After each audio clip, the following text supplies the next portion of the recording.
They're more than just daily tasks. Anytime we invite Christ into anything that we do, we see how we allow Him to work through us.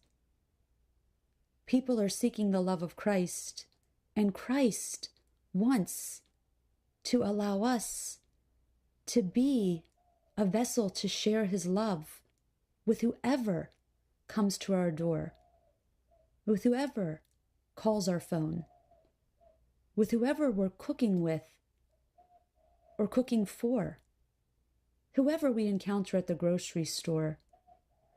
Any aspect of our daily life that involves just the day-to-day things we must do can be an opportunity for us to invite Christ into those practices.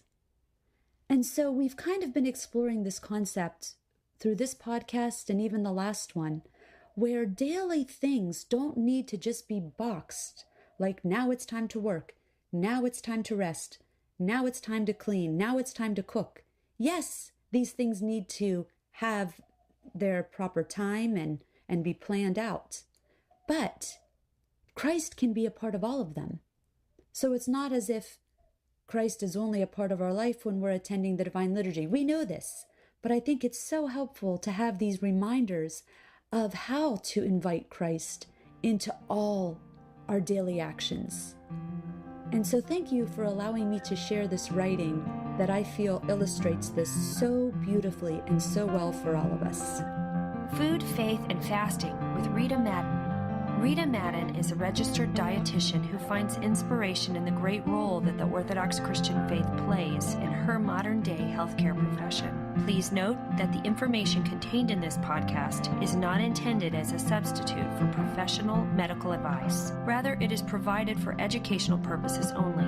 This has been a listener-supported presentation of Ancient Faith Radio.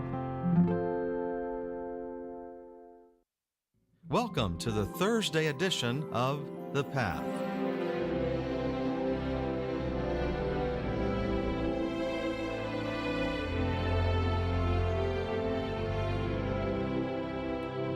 You're connected to The Path, offering strength for our journey towards salvation.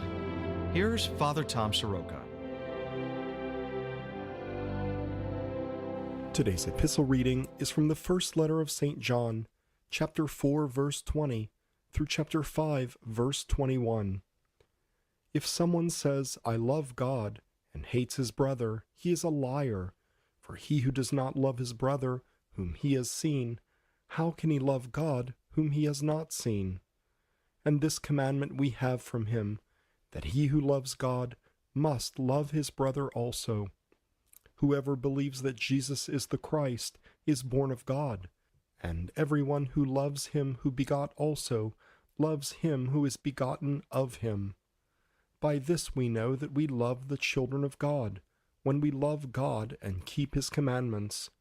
For this is the love of God, that we keep his commandments, and his commandments He will are be a not staff burdensome. for the righteous with which for them to stand and not to fall. And he will be the light of the nations and the hope of those whose hearts are troubled. All who dwell on the earth will fall down and worship him, and they will praise and bless and celebrate with song the Lord of spirits. 1 Enoch chapter 48, verses 4 through 5. The modern world doesn't acknowledge, but is nevertheless haunted by spirits, angels, demons, and saints. In our time, many yearn to break free of the prison of a flat, secular materialism, to see and to know reality as it truly is. What is this spiritual reality like? How do we engage with it well? How do we permeate everyday life with spiritual presence? Orthodox Christian priests, Father Stephen Damick and Father Stephen DeYoung, host this live call-in show focused on enchantment in creation, the union of the seen and unseen as made by God and experienced by mankind throughout history. Welcome to the Lord of Spirits. Good evening. You are listening to the Lord of Spirits podcast. My co-host, Father Stephen DeYoung, is with me from Lafayette, Louisiana, and I'm Father Stephen Damick in Emmaus, Pennsylvania. you're not listening to us live. Normally, this is a part where I say, if you're listening to us live, call, but you're not listening to us live because this is a pre-recorded episode. So that means that even if you call that number that you're going to hear the voice of Steve saying, you're not going to be able to get through because Father Stephen is at a retreat. And so we're not able to do this one live, but we are recording it. I prefer to call it a strategic withdrawal.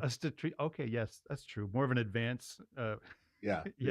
He's gathering his troops together. So anyway, we still wanted to make an episode for you. So here it is. And but again, don't call because no one's gonna answer the phone. I mean, hey, if you want to, I mean, if that's how you get your kicks on a Thursday night, calling a number, right? That you know that no one answers. It's true. That sounds very sad and lonely, but okay. There are doomers out there who are lined up for that, I think. So, all right. Well, people often say the church isn't a building, or we could worship anywhere. But is that actually true? Why do ancient Israel and the church worship in buildings? Is it merely practical to have a roof over our heads? Or is there a purpose given by God? Well, in this episode, we're going to start with the Taj Mahal and end with parading around corpses. So if you can connect the dots between those, you can skip this one, wait for the next episode. If not, though, welcome. So, Father Stephen, what does the Taj Mahal have to do with the worship spaces of the people of God? Well, nothing if you're talking about the casino resort. I am never talking about the casino resort. Yes. Okay. Yeah. So, as is our wont when talking about just about anything, we're going to begin at the beginning. Yeah. Of everything. It's a very good place to start. Yes. Stealing my Rodgers and Hammerstein joke. And that is paradise. Right. Not by the dashboard light. Starting off at the beginning now, right? Yeah. The late great Meatloaf. Yeah. So some of this here at the beginning are things we've already talked about in other episodes, but we're taking kind of a different trajectory through them this time, as is our wont. And so, as we've talked about before, right, paradise, the word paradise is actually a Persian loanword that gets taken over into Greek that refers to a particular type of walled garden. Right. And it is sort of an apt word and an apt design to take over for that because some of the features, including the four waterways, reflect the description of Eden, of the Garden of God in Genesis chapter 2. So the Taj Mahal is probably the most well-known current example of such a walled garden structure that still exists in the world that you can see aerial photos of. Yeah, if you go to Google Maps and just, type in Taj Mahal, again, not going to the casino, but, look at the Taj Mahal in India and then turn on the satellite photo, then you can, zoom in and you will see at the western end, you will see the building that everyone refers to as the Taj Mahal, which is, and then directly to the east of it, you will see this walled garden with four quarters in it. And these, there's a fountain in the middle, right? And these are they actually waterways now, or I can't really tell from the photo, but in any event, I think they traditionally are, that there's water flowing in four directions out of that fountain that's in the middle. And so it's this is an ancient, as you said, pattern. And I actually wanted to, since I want to look like a scholar too, just a little bit, I want a chance. It's time. It's time. It's time for Father Andrew's Etymology Corner. Insert public domain string music here. Yeah. I actually had someone send me a couple of suggested themes for Father Andrew's Etymology Corner that he created himself. So maybe we'll see about incorporating them.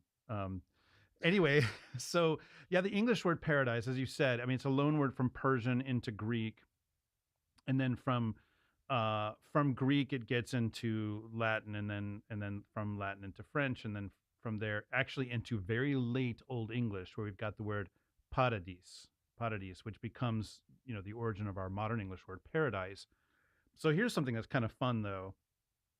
Before we had paradise in Old English, earlier Old English had this amazing word, which is neorxnawang, which includes the element wang, which means a field, W-A-N-G.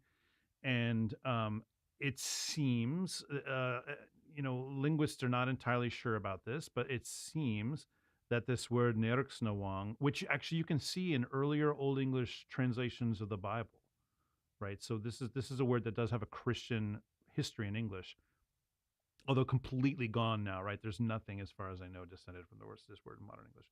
But neorxnawang seems to come from Germanic paganism originally, and may have referred to a heavenly field or meadow.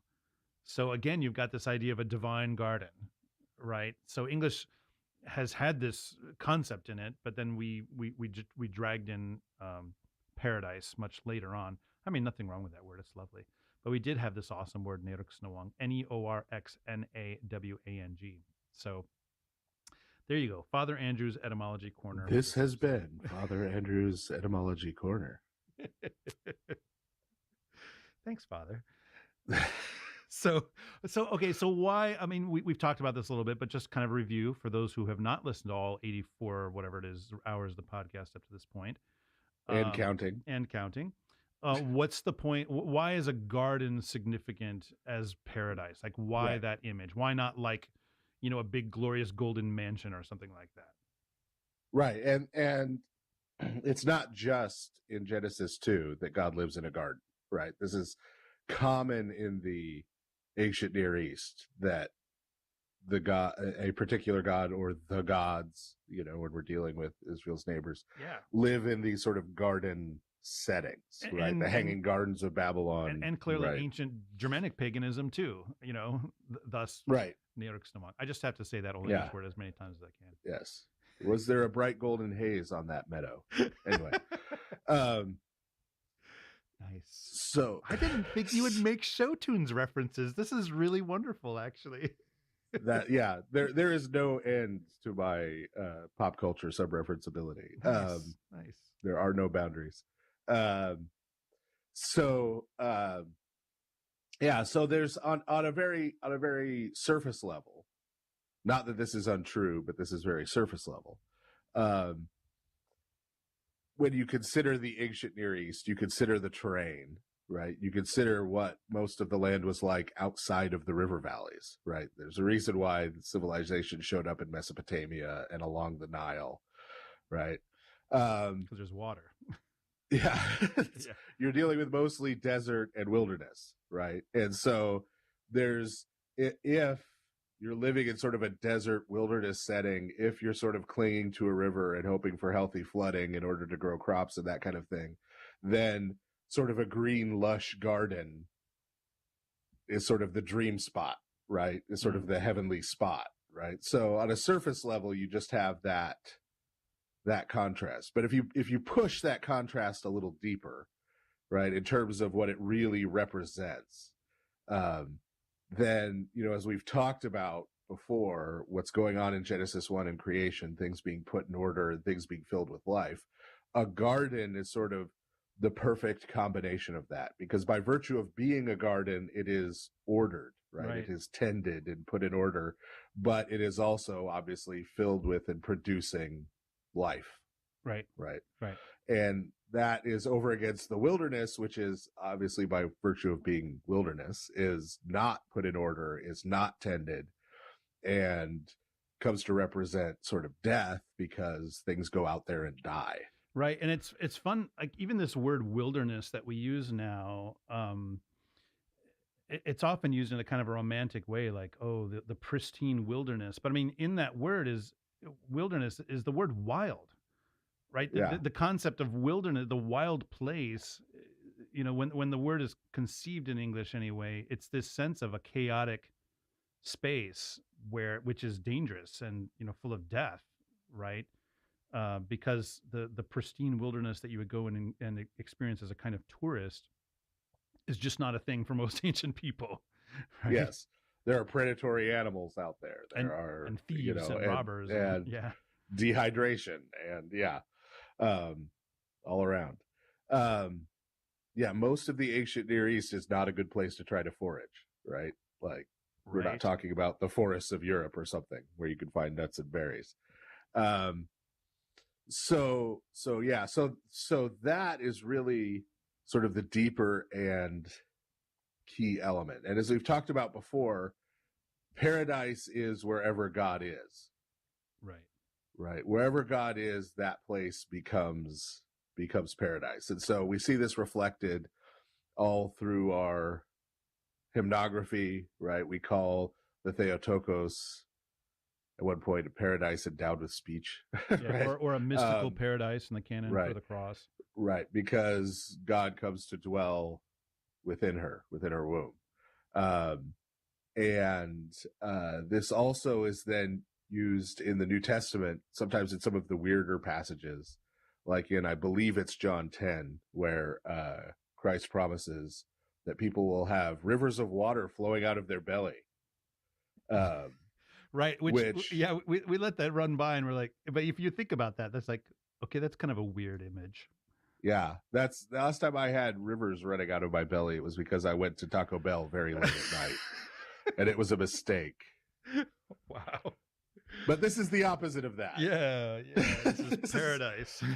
Yes. This is talking about the Holy Spirit, who is God coming to dwell within a person. Right. And so they become paradise. And paradise, of course, had 4 rivers running out of it to water the world. And that's the idea, right? Is that not only will the person who has the Holy Spirit dwelling within them be filled with life themselves, but that life will sort of overflow out of them into the world around them. Right. Yeah, and also that sense that paradise is also God's presence with mankind. So not just wherever God is, but this sense of a place of communion with God and being with God. Like you said, that wherever God is becomes paradise. But of course, it's the experience of human beings of that is the paradise part. Yeah, exactly. Yes. Right. Yeah. Right. And this is also why paradise could be used in terms of where the righteous go at the time of their death. Right. Right. It's not saying they go to like Eden as a plot of land somewhere, right? Yeah. Or they go to some physical garden space somewhere. Yeah. It's that they come into the presence of God. Right. And so when Christ says to the thief on the cross, "Today you will be with me in paradise," that's almost redundant, actually. For him to be with Christ is, in a sense, at that moment, even both of them hanging on the cross, he was in paradise. Right? Right. Yeah. So, as we've mentioned before, not only are we talking about a garden, right, as the place where God dwells, but that garden tends to be situated atop a mountain. Right. The mountain of God. And so, we're really starting here. We maybe didn't lay this out at the beginning, right? But if we're going to talk about the place where God is among his people, we have to start with the place where God is and then move from there. That's why we're starting where we're starting. Right. But so that is on top of a mountain, and that mountain is the mountain of God. Right. And this, again, much like the gardens, right? You see this throughout the ancient Near East, throughout Israel's neighbors. They have an idea that a god or their gods live on a mountain someplace, right? Whether it's Mount Zaphon, Mount Olympus, right? Take your pick. there's some kind of mountain or hill or high place where God lives. So some people who maybe haven't heard us talk about this before may be saying, well, I don't see anything about a mountain in Genesis 2. Yeah, right.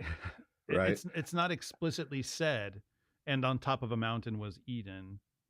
But what you do get is that there are 4 rivers flowing out in 4 directions, which the only way that that's possible is if you're in an elevated space.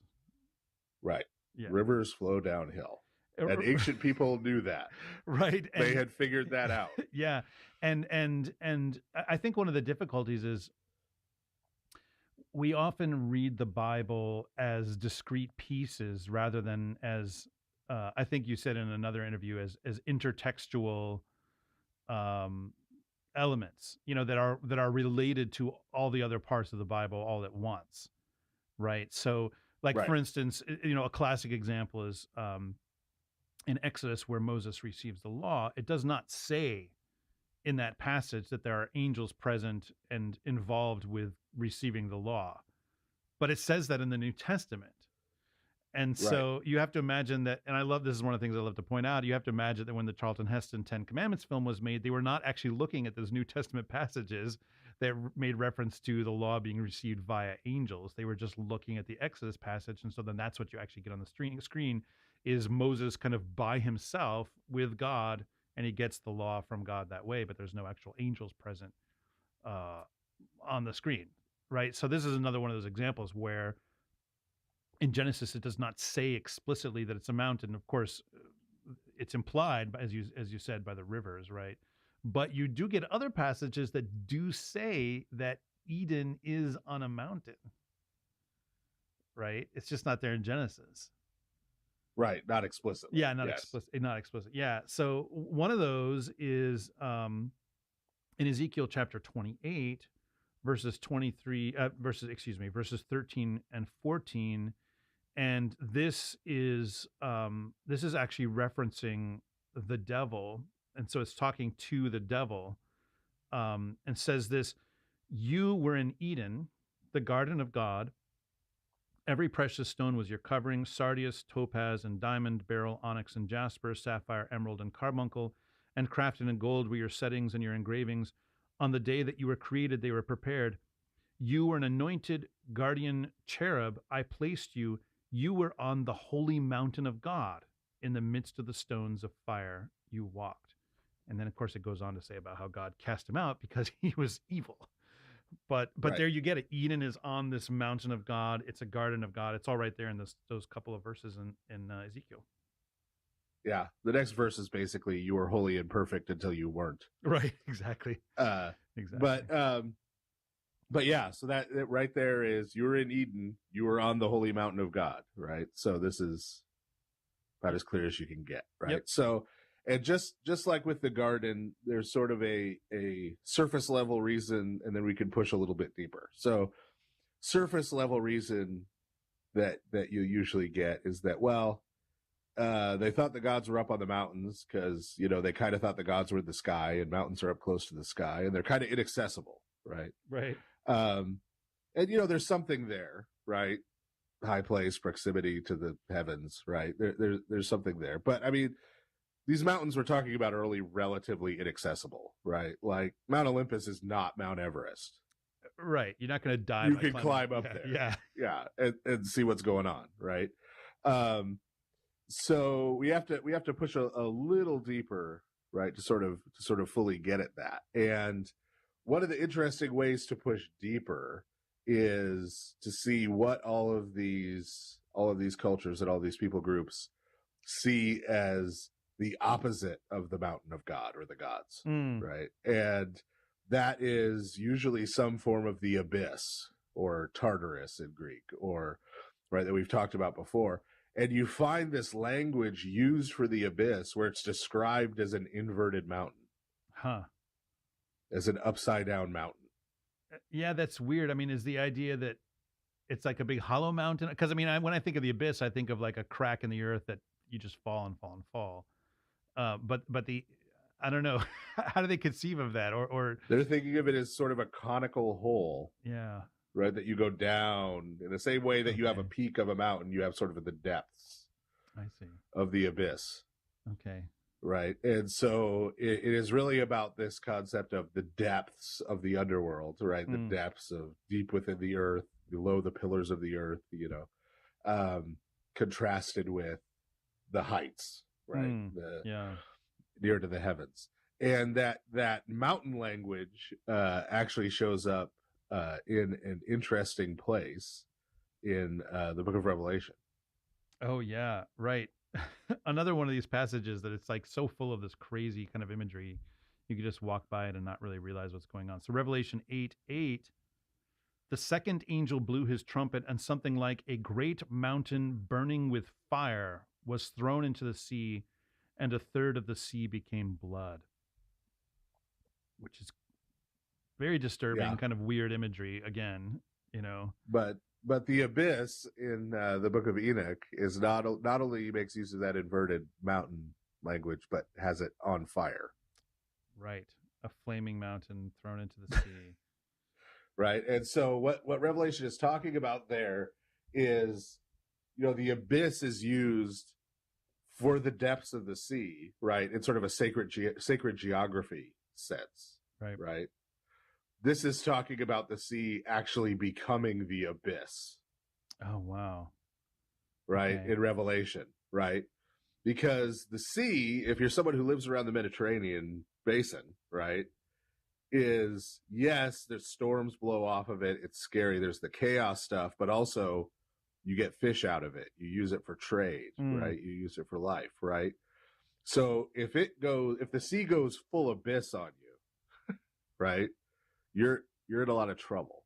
Yeah, and I note the image of a third of the sea becoming blood. A sort of death image for sure. Yeah.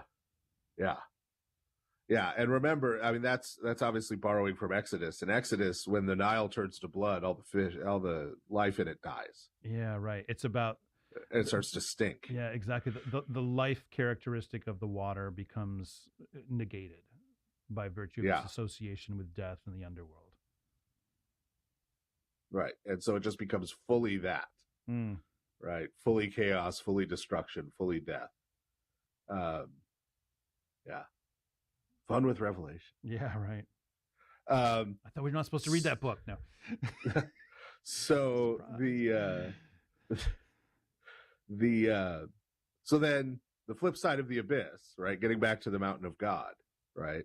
We see, as we talked about in our sacred geography episode, there are a whole series of holy mountains going through the Old Testament. And those holy mountains all at various points are being the mountain of God. Yeah, we mentioned this. I mean, if you go back and listen to our sacred geography episodes, there's one called The Mountain of God, the Boat of Theseus, that kind of lays out these ideas. But I think one example I think suffices to understand this, and that is, for instance, if you read Exodus, when Moses sees the burning bush and speaks to God, right, in the burning bush, it says in Exodus that this is Mount Horeb, right? But if you're to ask most people, hey, where did Moses, talk to God in the burning bush? Almost everyone, every Christian, and probably certainly every Orthodox Christian would say, oh, that was on Sinai. But if you read Exodus, it says it's Horeb. And it gets even further confused if you're to go to Mount Sinai now and to go to the monastery of St. Catherine, which actually is traditionally the monastery of the Transfiguration. They could point you, here is the burning bush. Here it is, here inside the monastery grounds on Sinai. And so then the question is, well, where did that actually happen? And I know that, like, sometimes people, when trying to work out the geography of the scriptures, they'll try to solve this in a material way by saying, well, Moses was on this one mountain, but here it's called Horeb, and another place it's called Sinai. But if you understand sacred geography, then what you actually see happening is that Horeb is being the mountain of God when Moses is speaking to him in the burning, with the burning bush. And then Sinai is being the mountain of God, and even is being the place of the burning bush later on, by virtue of, again, Moses speaking there with God, by virtue of, frankly, the monastery treating, that bush as being the burning bush. Right. So right. It's so it is. Yeah, it is the burning bush. Whether you could establish some kind of genetic connection or prove, like, how could you prove? I mean, how many thousands of years ago was that? It's not like Moses took a DNA sample of the burning bush so that we could analyze it later. You have to think differently about these things, people. You can't just say, we can prove through, technology that this is this. That's not the point at all. Right. So the mountain of God is one, but human beings can experience the mountain of God on different material mountains, even to the point that the burning bush itself is on at least two different material mountains. Yes. Yep. Yeah. And so, and this is, and we don't need to go back to everything in that episode. Right. But, right. I mean, this is just, we have this weird, and it's not even like a fully contemporary materialist view. Yeah. Because if you understand that a living human body changes out all its matter over the course of several years, realize that there are particles of matter that were part of Christ's human body that are now part of other people's bodies. Right. Right. But we don't say that those people's bodies are Christ. Right, because those individual particles, right, are not being Christ's body now. Right. Yeah, and it's funny, like, when people try to read the Bible and figure out this stuff, like, there's kind of two takes on it that are both sort of modernist materialist versions, right? There's the take you might describe as a liberal take, which essentially say, see, look at these contradictions. There's no way that this is true, or this is made up, or whatever. There's no historical reality whatsoever. Yeah, there's no historical reality whatsoever. And then you've got the other end, which is, and I'm using this word in the early 20th century sense, the fundamentalist take on this, which is to say, no, we can make this all work out and kind of empirically, scientifically prove that this is this. But both takes are essentially assuming modernist materialist, a materialist framework. Categories. Yeah, categories, exactly. Yeah. Which mountain is it exactly? Like, well, it can be. We're saying it can be several. One at a time usually, but only usually. Right, right. Because I mean, not to get too far ahead of ourselves, but Mount Athos can be the mountain of God at the same time that I'm experiencing the mountain of God here in Emmaus, Pennsylvania.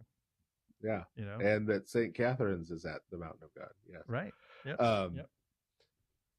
So, right. So we're now at Garden on a Mountain. Okay. Right. And so this we've talked about a few times, I think.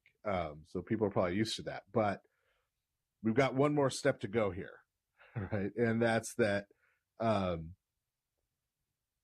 God or the gods, depending on, again, who we're talking about here, wasn't just viewed to sort of hang out and lounge and luxuriate in said garden on top of the mountain. Not like in Clash of the Titans, where they're just sort of hanging out around some eating ambrosia, ethereal... leaning on a couch. Yeah. Right. Because of course they conducted business and this sort of thing, right? and the way they did that was really intense. Dun dun dun. Right. So the idea was that they had actual tents. And this is not just tents the way we think of tents, like they were all camping up there, right? Yeah, this is not the winter of our discount tents. Wow. See? Wow. That was uncalled for. So we have to bleep that out. Anyway. This is not like, you may be picturing from some Roman military movie, the military camp with all the tents, right? Yeah, right. Not that sort of thing. So we're talking about the kind of tents that nomadic peoples of the ancient Near East lived in. So right? yurts? And these were big tents. Yeah. Right. And the way this typically functioned was that sort of the head of remember, we're not talking about nuclear families. We're talking about big extended families, big right. households that included, there was some patriarch figure at the head of it, right? And then you also had all the sons and daughters, their kids, so all the cousins, all the aunts and uncles are all together, plus all the hired servants, plus all the indentured servants, plus all the slaves, plus, the animals, the families of all of those servants and slaves, right? In this huge organization, right? This huge clan structure, okay? And so the people who were members of the family who were at the head of the clan typically were in one large sort of pavilion tent. And the way that worked was when someone came of age and got married. So when one of the sons or grandsons of the patriarch or the paterfamilias, right, came of age and got married, which would typically be around 13. So it was when they became basically physically mature. They'd be married off, right? And their marriages were all arranged, right? Probably to a cousin, right? Yep. And then, so they were now going to they're going to begin having their own children. A portion of that large tent would be sort of sectioned off. They would hang up like partition curtains. Yeah. Right. So there would be this new area of the tent that couple would have. Right. And these things would kind of get reshuffled when there was a new head of the whole family, right? But other than that, it was fairly constant, right? Right. So this kind of arrangement is how typically, and we're going to go now to the Baal cycle, right? As one example of this, how the northern Canaanites and later Phoenicians saw this. This is how they saw their gods living. Because remember, as we talked about a little bit last time, they saw their gods as being related genealogically. Oh, so right? This is kind of big tent paganism then. Yes. Sorry, I have to get my jokes in here where I've got them. So okay. So so for example, right, using the Baal cycle and those gods as example, El, right, who's sort of the most high god and the father of the gods, right, where those two being sort of equivalent titles, has this big tent in which the gods and goddesses who are considered to be his children have their own spaces, right? And so in the Baal cycle, those spaces for the other gods are referred to as the 7 rooms, which are those sort of sectioned off places. So they had their own place, right? And so then a big part of the overarching arc of the Baal cycle is that Baal sort of doesn't have his own place within El's tent. And his sister / wife, Anat, right, who is a very violent war goddess, gives out this rant, right, to El, her dad, about how Baal should have his own place, and if El doesn't give it to him, she's going to crush his skull until his beard is soaked with gore. And you can read the Baal cycle online in English translation, everybody, if you want to see what this actually looks like. It's a beautiful religion. It's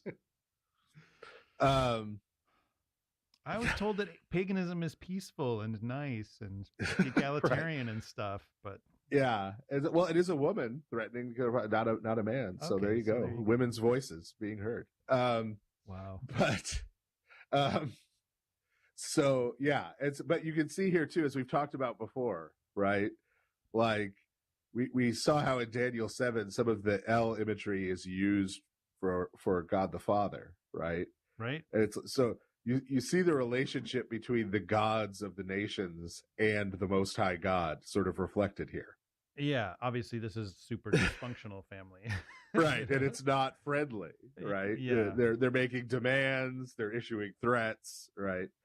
And so then, the big part of the arc, as we've described it before in the Baal cycle, is it sort of ends up with Baal building his own palace, right, in the underworld after he totally wins, like totally. Defeats everyone. I'm surprised this is not a t-shirt yet. A single battle. What you're saying right now. So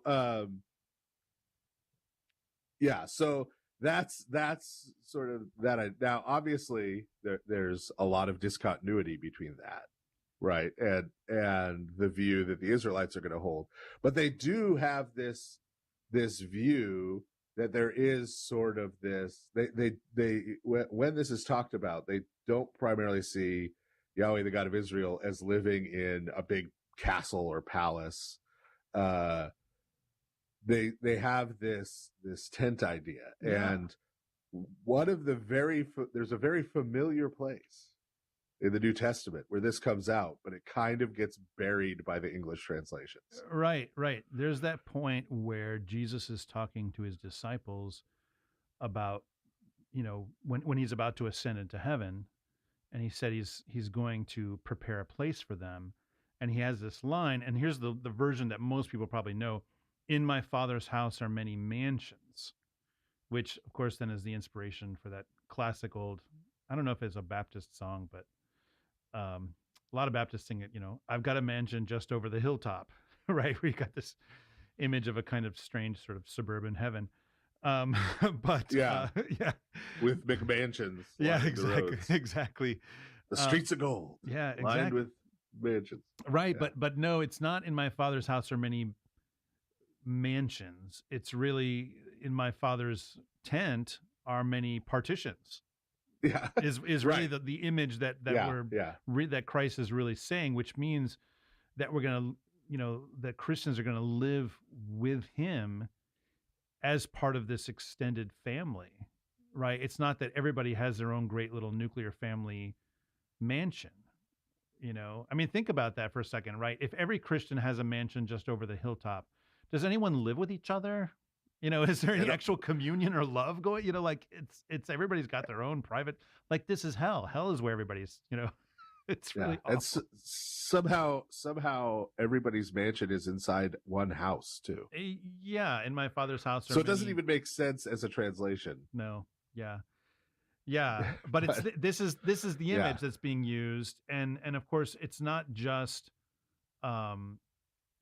image of being part of God's family and dwelling with God, right? But there's also contained in that, when Christ said that, is this notion of theosis, because he's referencing an image that they would have known, which is the image of the gods all living together in a big tent.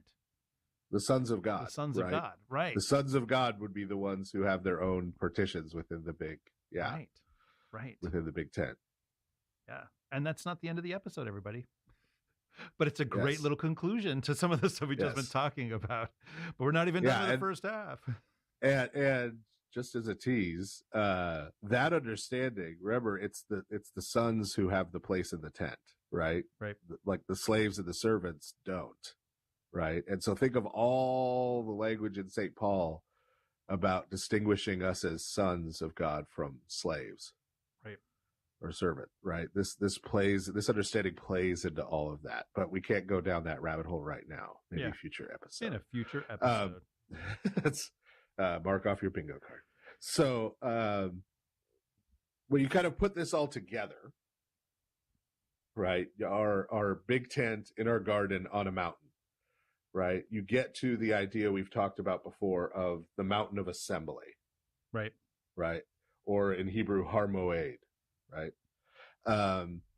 And we've talked about it before, how that is actually what gets transliterated into Armageddon in Revelation. Yeah. It has nothing to do with Megiddo. I'm sorry. I know we want to find physical places for everything, but it has nothing to do with Megiddo. It has to do with the nations motivated by demonic powers laying siege to the mountain of God. Right. Har Moed. And the reason you get a G in there is that Moed has, for language nerds, Moed has an ion in it. Oh. Which was originally pronounced as a kind of a G sound. Yeah, sort of a glottal, almost a glottal stop, almost.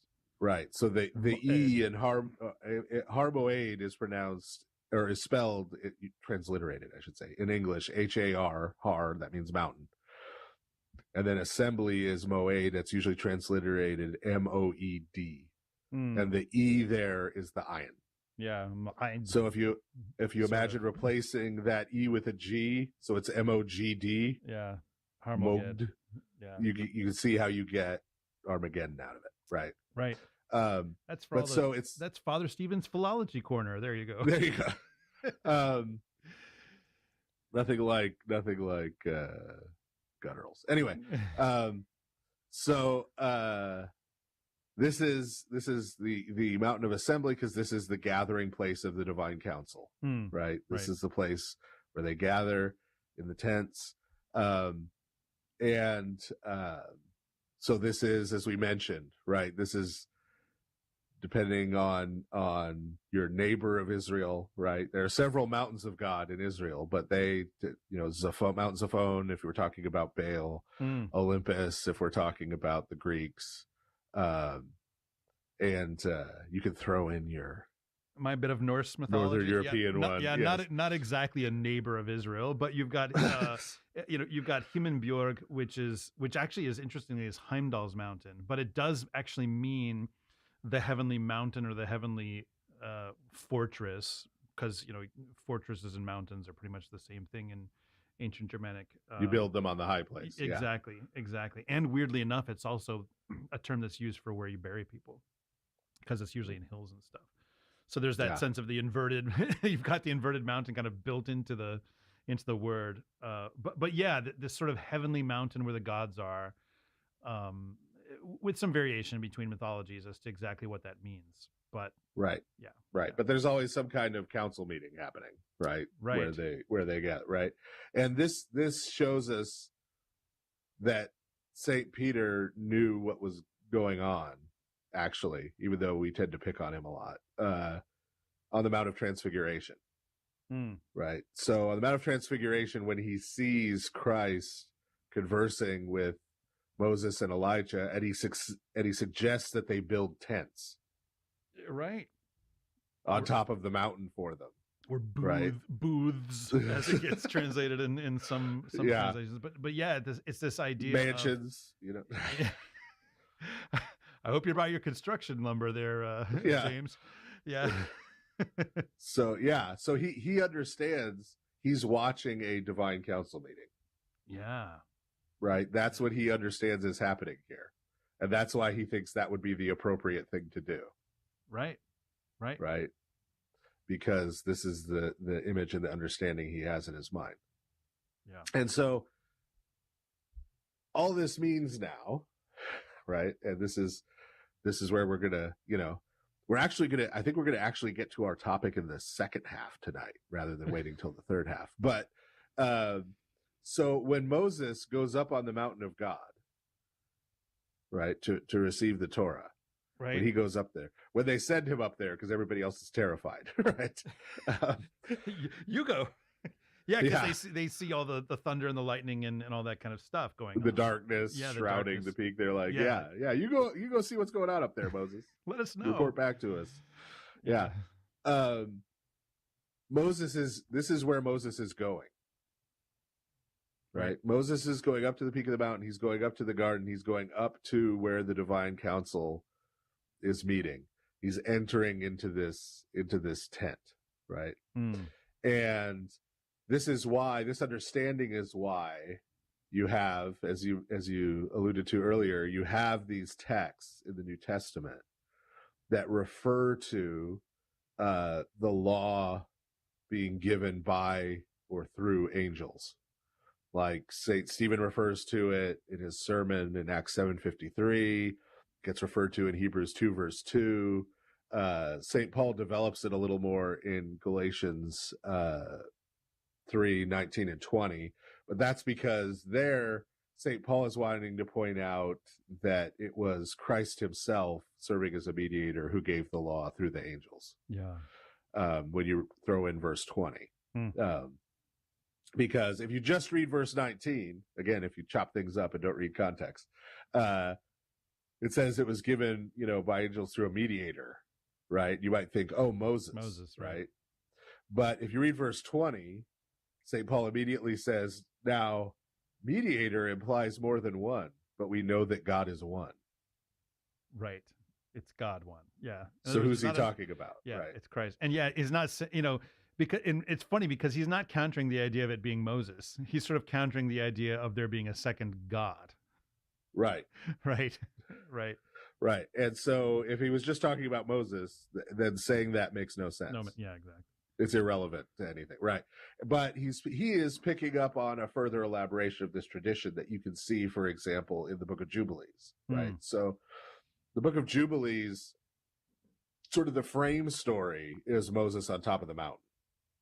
Right. So Moses sort of receives the contents of Genesis 1 through 11 as sort of an apocalyptic vision, for example.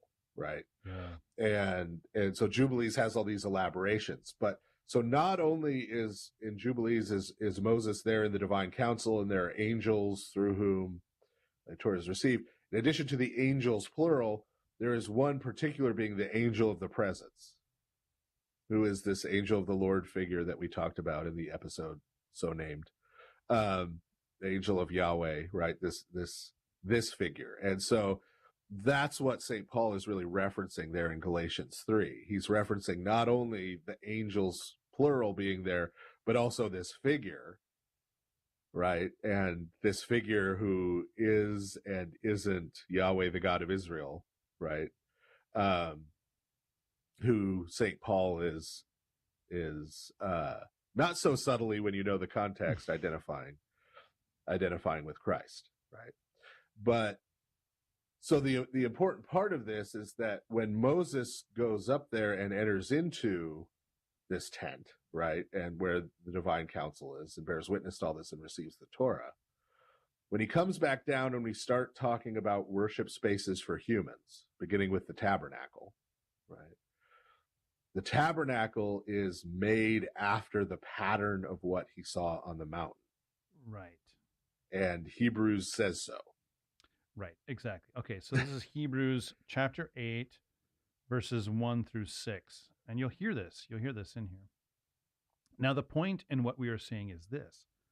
We have such a high priest, one who is seated at the right hand of the throne of the majesty in heaven, a minister in the holy places, in the true tent that the Lord set up, not man. For every high priest is appointed to offer gifts and sacrifices. Thus it is necessary for this priest also to have something to offer.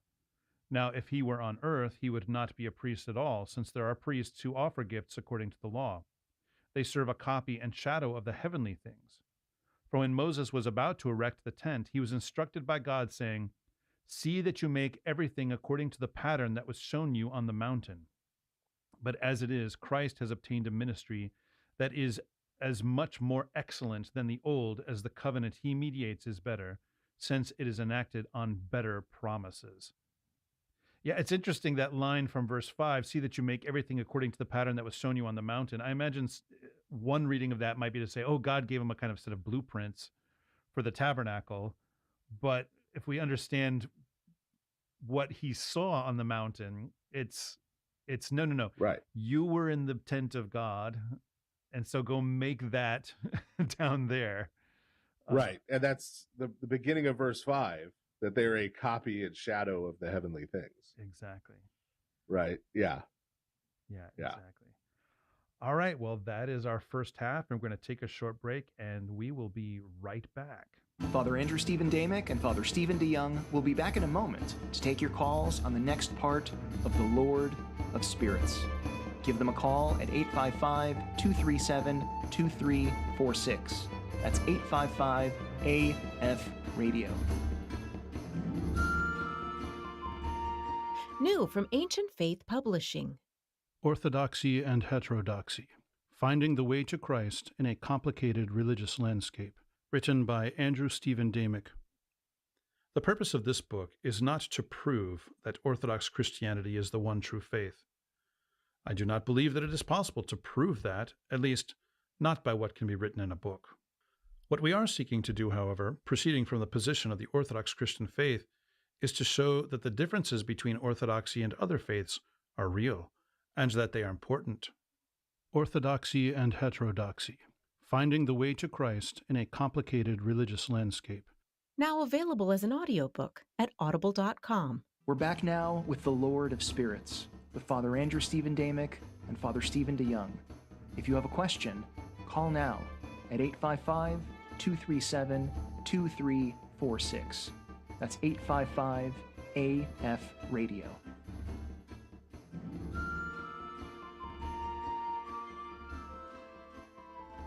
Welcome back. This is the second half of the show. Again, though, we're not taking any calls, despite what you heard from the voice of Steve, because this is a pre-recorded episode, because Father Stephen is away at a retreat when we normally would be airing this live. So we'll be back in a future episode live, but it's going to be a little while. So, all right. Well, we just finished up talking about that passage from Hebrews chapter 8, where it references that Moses is told by God to make the tabernacle after the pattern of what he saw when he was up on the mountain of God, that tent there that he saw there. So that's where we left off.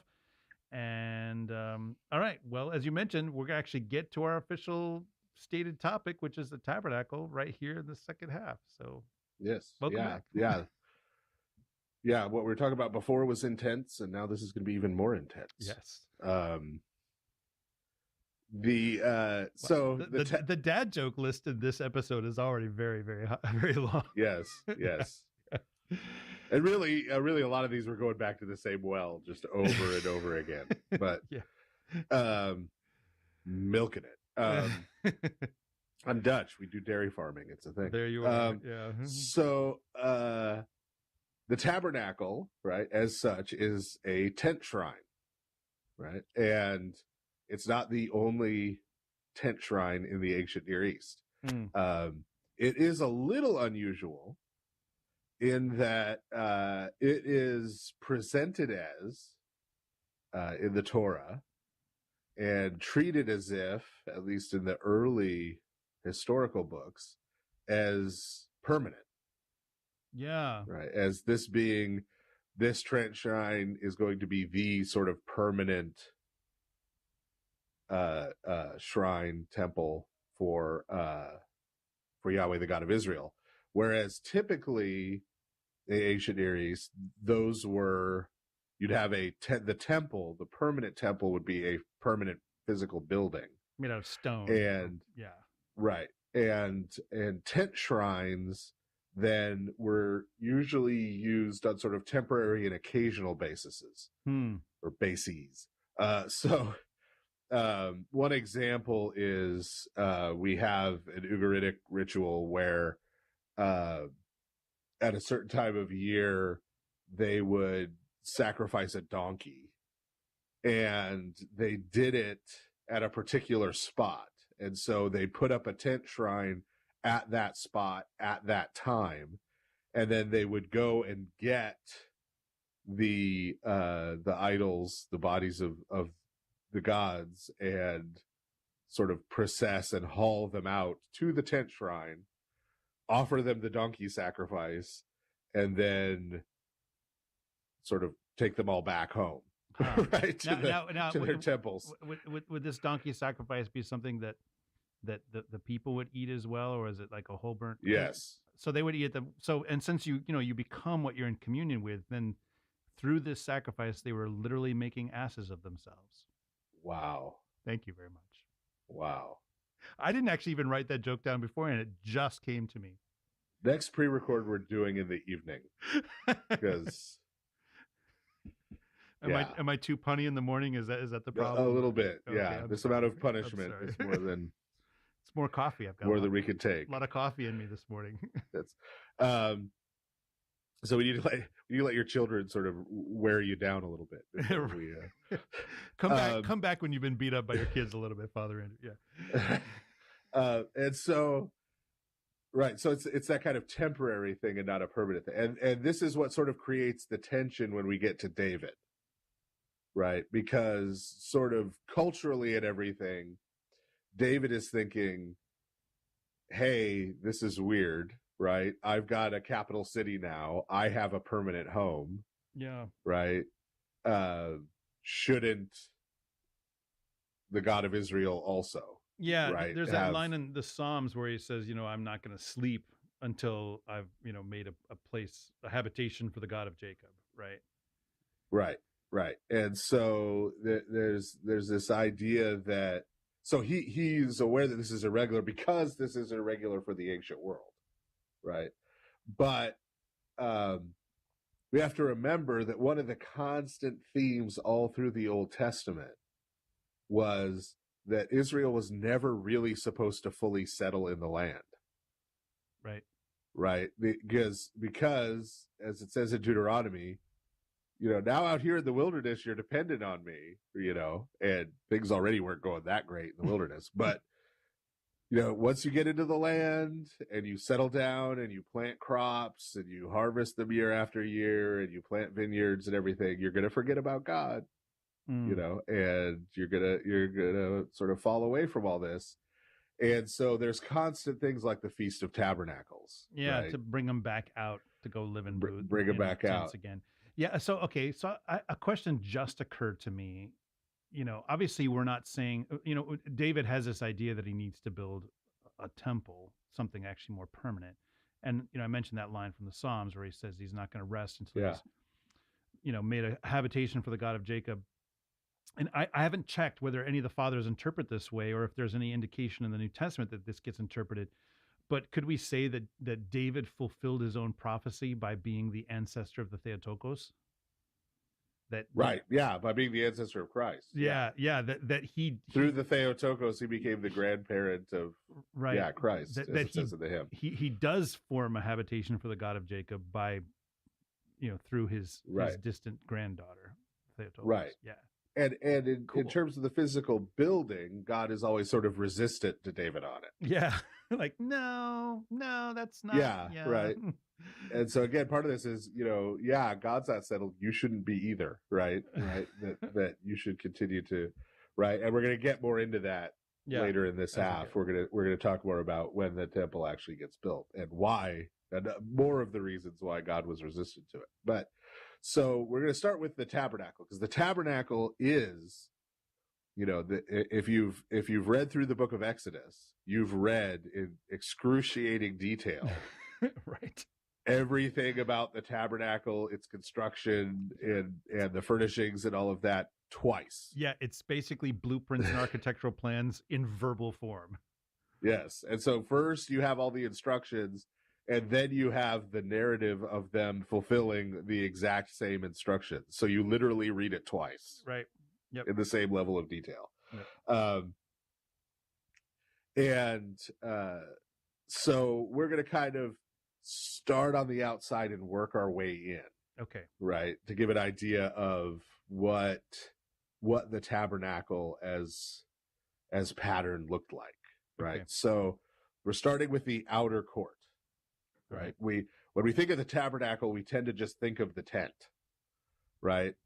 But the tent of the tabernacle is inside a sort of courtyard that's formed by hanging curtains, right? So there's a demarcation. Yeah, and if you go and just like do a Google image search, really, if you just type in tabernacle and do a Google image search on it, you will come up with a lot of diagrams and images that are pretty good for this. The first models one kids made in Sunday school. Yeah. Right.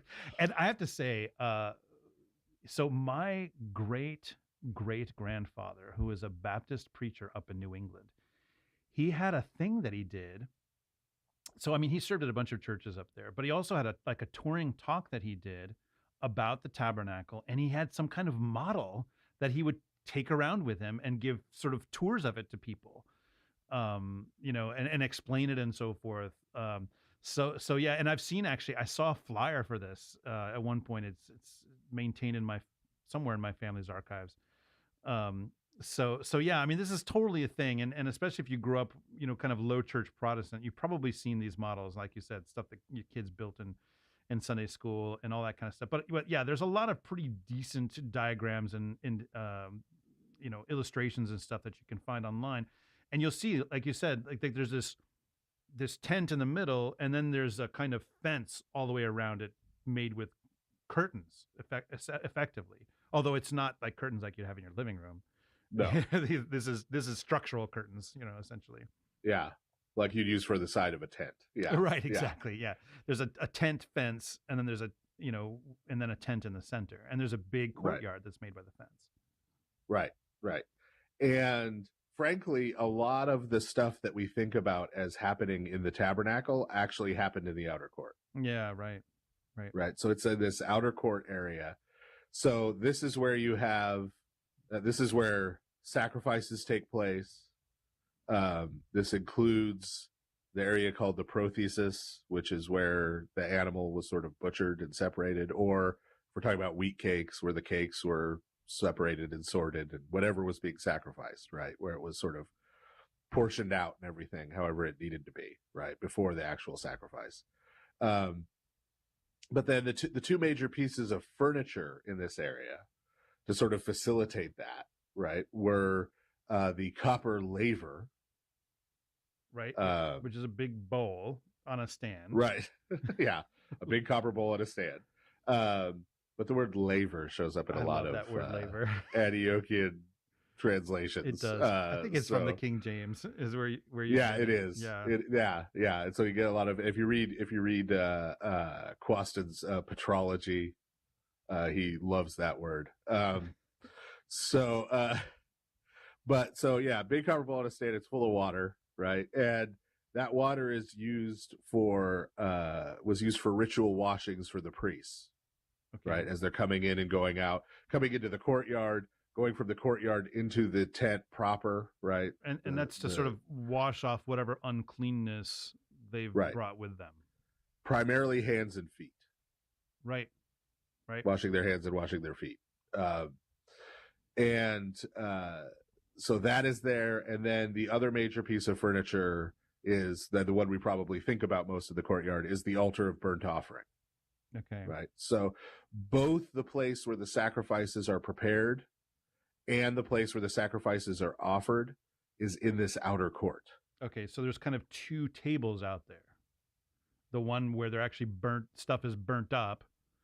Right. That's not really a table. That's more of like a big grill. Oh, interesting. Coals. Interesting. Yeah. But that's the altar of burnt offering. Right. Okay. And so then there's probably more of a table, which is for the prothesis for butchering and separating and cutting, right. And so, as we've mentioned before, right, people would come to the entrance, right, and give whatever they were sacrificing, right. It would be taken into the courtyard by the priests. They would take it to the prothesis. They'd get everything arranged how they wanted to. They'd go and offer the portions that are being offered to God on the altar of burnt offering, and then come back and give the offer whatever parts are for them and keep the parts that are for the priests. Now they would stay outside, the offerers? Yes. Yeah, they don't get to go into the fence. Right. Right. They didn't get to just go in there and mill around. Yeah, I mean, there's a lot of references. Like I've noticed this in Exodus and Leviticus and Numbers. There's a lot of references to people being brought to the gate of the tabernacle. Right. And lots of things happening right there at that gate. Right. Yeah. Right.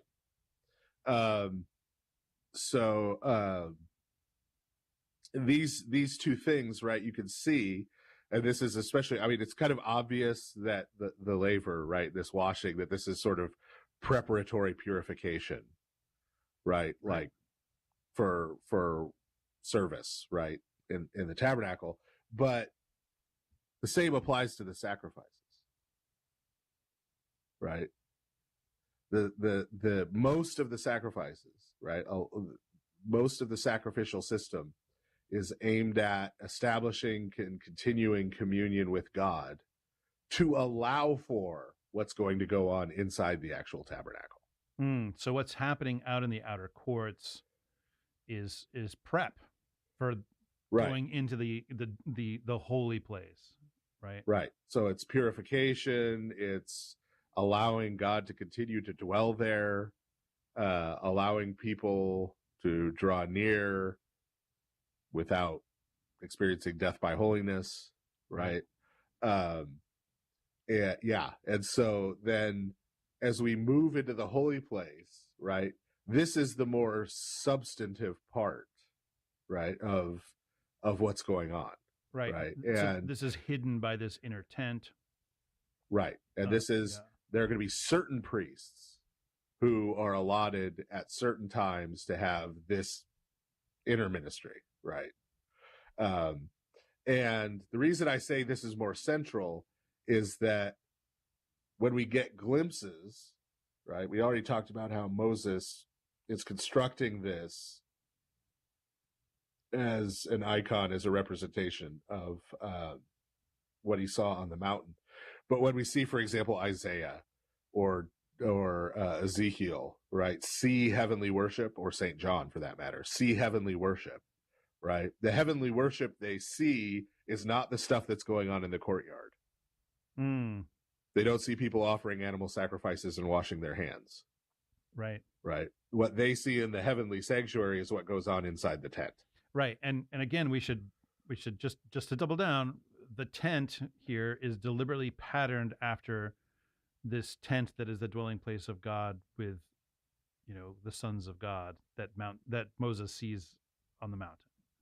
Right. Yep. Right. Yep. And so now as we move into the tent, right, proper, right, now there's going to be the back portion of the tent. The most holy place is sectioned off, right, by this heavy curtain, right? And as we've talked about before, only the high priest could go back there only one day a year on the Day of Atonement. Right? So in the tent, then there's a kind of larger space, and then there's the innermost place that's sectioned off within that tent. Right. Okay. Where most of the time don't nobody go. Right. Right. So most of the worship is taking place obviously outside of that curtain, but within the tent proper, right, of the tabernacle. And so we've got some more pieces of furniture, right, in here. We've got, that we talked about recently, the table of the showbread. The shoe bread. Yeah. The King James As it's spelled. Bread. Yes. Yes. And we talked about that's the bread of the presence, right? That this is the table where the bread is not to feed to God, but through which God feeds the priests who are in there during their allotted service, right? To strengthen them for service, right? So that they could carry out their duties. And it's important that they're fed in there because, again, there's this whole elaborate thing about them coming and going, right? This allows them to remain there and be strengthened. And then central to the tabernacle is the altar of incense, which is a horned altar. Right, which kind of looks like, it's hard to describe exactly what it looks like, but it's sort of a plinth of sorts, right? Like there are stone versions of this. I'm assuming the version that they carried around with them would not have been stone, or it would not. Right. It would. You can read all the details in the Book of Exodus. Yeah, exactly. Yeah, so it's sort of a plinth, flat place on top, and then there's 4 bits that stick up on the corners, and these are regarded as the horns of the altar. They're not actually made of animal horns. It's just they're horn shaped. Right. And so the overall effect is, it's almost like a brazier, but a brazier is usually kind of more basket shaped on top. But it's the same sort of idea, that you've got this flat spot where the incense gets burned, and then these 4 horns sticking up on the corners. Right. Coals are kindled on that and kept burning on that. It's sometimes slightly concave, not like a bowl, but a little. Yeah. Concave, and you have the coals burning in there, and then incense is offered on the coals. Right. And then when you're using a censer from that was used to transport incense. So one of the coals and some incense was taken from the altar of incense, put into the censer, and that would then make it mobile, right? So it's sort of taking this sacrifice being offered on this altar, kind of on the road, so to speak, or out, out from the altar itself. In order to bring the purifying effects of the offering to some particular place or thing, right? Yeah. And again, the style of the incense altar is not, as you alluded to, you can find plenty of pictures of stone ones. It wasn't like a completely different style than other ones in the ancient Near East, right? Slightly different composition of materials, but there may have been very similar ones for materials that we just don't have anymore because, wood decays. And again, if you go to Google image search and just type in incense altar, in between stuff from video games, interestingly enough, you can see various drawings that seem to basically kind of fit. That would be this sort of thing. Yeah. It's like when you search for Lord of Spirits, you either get this podcast or a bunch of anime stuff. Right. There is a whole anime thing. I've discovered that. So, that's true. Not related in any way. I am not a weeb, ladies and gentlemen. Anyway. And then the other major piece of furniture in that space is the candle stand, which we now probably think of as a menorah, right? Right. The 7-branch lampstand. Okay. And why sometimes are there 7? Yes. Some people ask, why are there 7 lights? Don't ask Picard. He gets all worked up about this, how many lights there are. That's right. But, there are 4 lights. Yeah. So there are 7 lights because there are 7 planets. Mm. So what are the 7 planets? Those being the sun, the moon, Mercury, Venus, Mars, Jupiter, and Saturn. Right. Obviously, planets, defined differently than we do in the modern era. Because this is with a what they call a geocentric model of the universe. They're planets because they're wanderers, and they don't follow the general track of the stars. Right, because that's what which follow predictable patterns. Planet means wanderer. Yeah. Yes. Yeah. So, right. And so the fact that we don't hold to that cosmology anymore is not relevant to this. No. Right? Because the point is, right, you have these 7 lights within the tent, right? As there are 7 lights in the sky under the heavens, right? Right. There's this concept then that the tabernacle itself is a microcosm of the universe, and this is being represented by this 7-branch candlestand. Right, because ultimately, where does God live? He doesn't live in a place outside his creation. Right. Right. He lives in his creation. Right. Right. And of course, within this, though not contained by it, we should make that. Just like he wasn't contained by the tabernacle. Exactly. Right. Yes. Right. And then of course, as we mentioned before, woven into the veils, right, the sides of the tabernacle and into the curtain before the Holy of Holies are images of cherubim, right, the heavenly throne guardians. So there is this iconographic recreation of the divine council as well, right? The primary worship, remember, the first commandment on worship that's given in the Torah is that incense is to be offered at morning and evening with prayer. And so that's the kindling of the lamps and the trimming of the lamps, right? At morning and evening, meaning sunrise and sunset, really. And so this incense is the sort of regular pattern, right? And it's what we see, as we mentioned a little bit ago, when we see the worship of heaven. When you go to Isaiah and he's standing there in the divine council and this worship is being offered, there's an incense altar there, right? And you see angelic beings with censers, right? Revelation, right? Across the board. This is the worship of heaven. So this is what's going on inside the tent by those designated priests at designated times, unless you want to end up like Nadab and Abihu, right? With even a particular recipe for the incense. Right. that all allows them to draw this close, right? Then you get to the most holy place, or the Holy of Holies. Right. Right. The Sanctum Sanctorum minus Doctor Strange. And is Doctor Strange meant to be a priest? Tune in next time. No, he's not. No. But he does he calls his house in Greenwich Village his Sanctum Sanctorum. I know. That's the reference. Okay. I know. No, I know. I know. Okay. Yeah. Within the most holy place, obviously the most prominent thing while it was still around, before Ethiopians or whoever else took it, is the Ark of the Covenant, right? Right. We talked last time about the differences between the Ark of the Covenant and idols, right? And how that works. Right.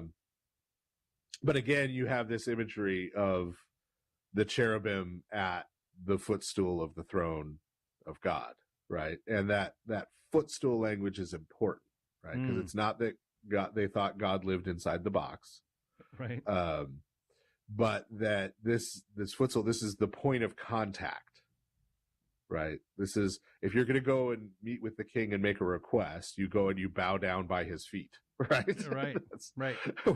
Where he's enthroned, and you make your request. That's how you come before the king. So this is a point of contact. And then of course the other stuff that was back there, at least for a while, right, is within the ark were the 2 tablets of the covenant. Right. And just to reiterate, this is 2 copies. It's not commandments 1 through 5 and then 6 through 10. No, it's not that they ran out of space, right? The commandments are really short in Hebrew.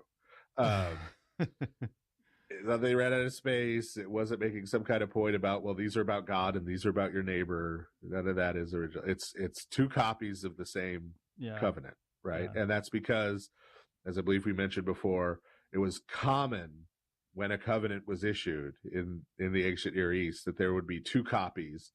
One the king would keep because he was going to, right? Obviously, he was party to it. He was the one issuing the covenant. Right. He was going to then enforce it. The other one was taken and placed at the feet of the god, in the idol of the god, obviously, in the temple, right? The body of the god in the temple. They place it at his feet so that the god was called upon to bear witness to the covenant and help with the enforcement, right? So in Israel, their king and their god is Yahweh, right? He's both. So both copies are put in the ark at his footstool, right? He's the one issuing the covenant and the one enforcing it, and God. And then, not in the ark. I know people think these were in the ark, but they were not in the ark. They were next to the ark. Next to the ark. In the Holy of Holies, were the jar of manna. Okay. And Aaron's rod that budded, that designated him as the high priest. Right. Those 2 things were kept there also, and they disappear even before the ark does. And there's a comment in the Old Testament that they had disappeared at a certain point, but we're never told how, why. Yeah, I was going to say, no sense that God took them or that someone stole them, or they're just gone. No. And I mean, the ark disappears, and we're not even actually told that they realized it had disappeared at a particular point. But we are actually told at one point that they're like, well, the ark's there, the tablets are still in it, but this other stuff's gone. Yeah.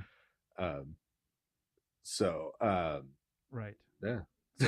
So that's the tabernacle with those are the contents. Yeah, the outer courts, the inner tent with its 2 partitions.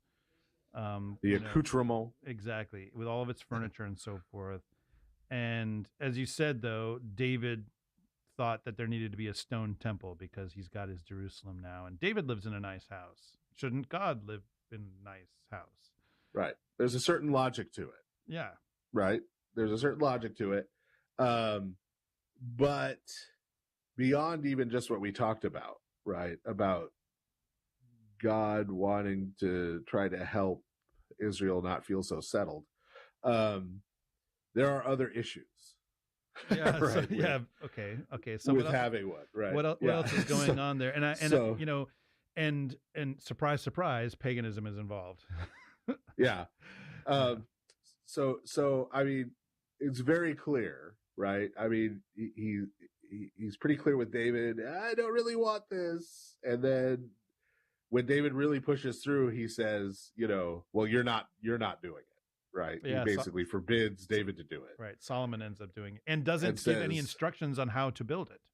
Right. And he says your son will build it. Right. But even that isn't I want your son to build it. It's your son's going to do it. Right.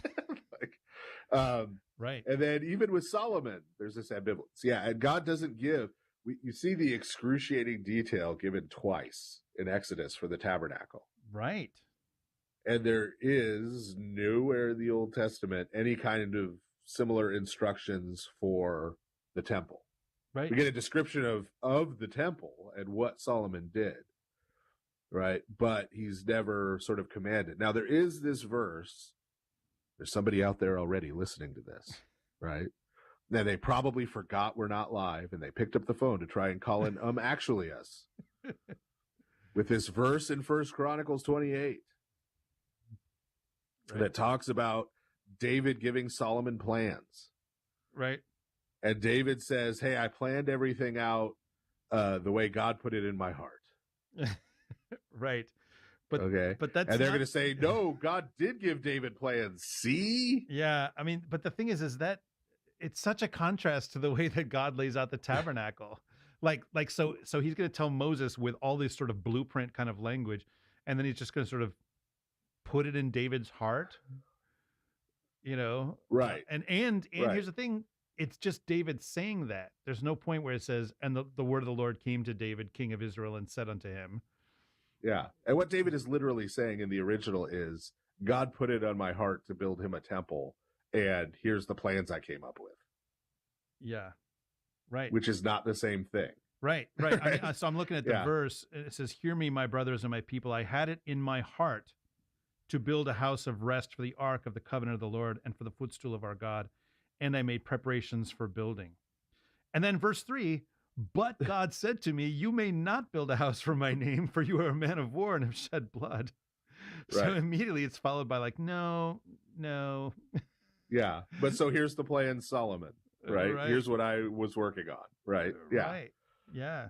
So yeah, right. And you really see this brought out when you read the long prayers about there's this long prayer Solomon gives at the dedication of the temple, and then there's sort of God's response, right? And there's a very noted contrast there, because Solomon is very much like, Lord, Yahweh, God of Israel,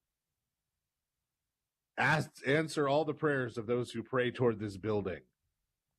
Yeah. And everything they ask for, give it to them, and do whatever we want when we do the ritual in the building, right? It's very much in that direction, kind right? Of like pagan. I'm going to enchant the building, right? So it'll be magic building.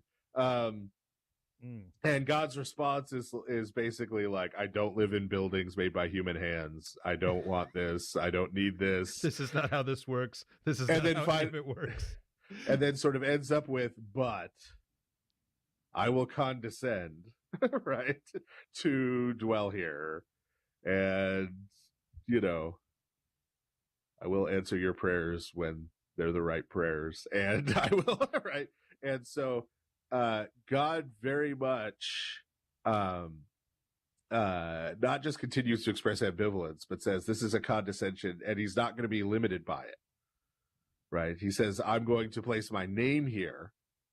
I'm going to put my presence here. And at that dedication, it is filled with the theophanic glory cloud, right? So God does dwell there, but he keeps himself detached from the physical building. He says, I'm not only going to be here, and I'm not always going to be here, right? But I will condescend to be here. And the reason for that is part of the way temples functioned in the pagan world.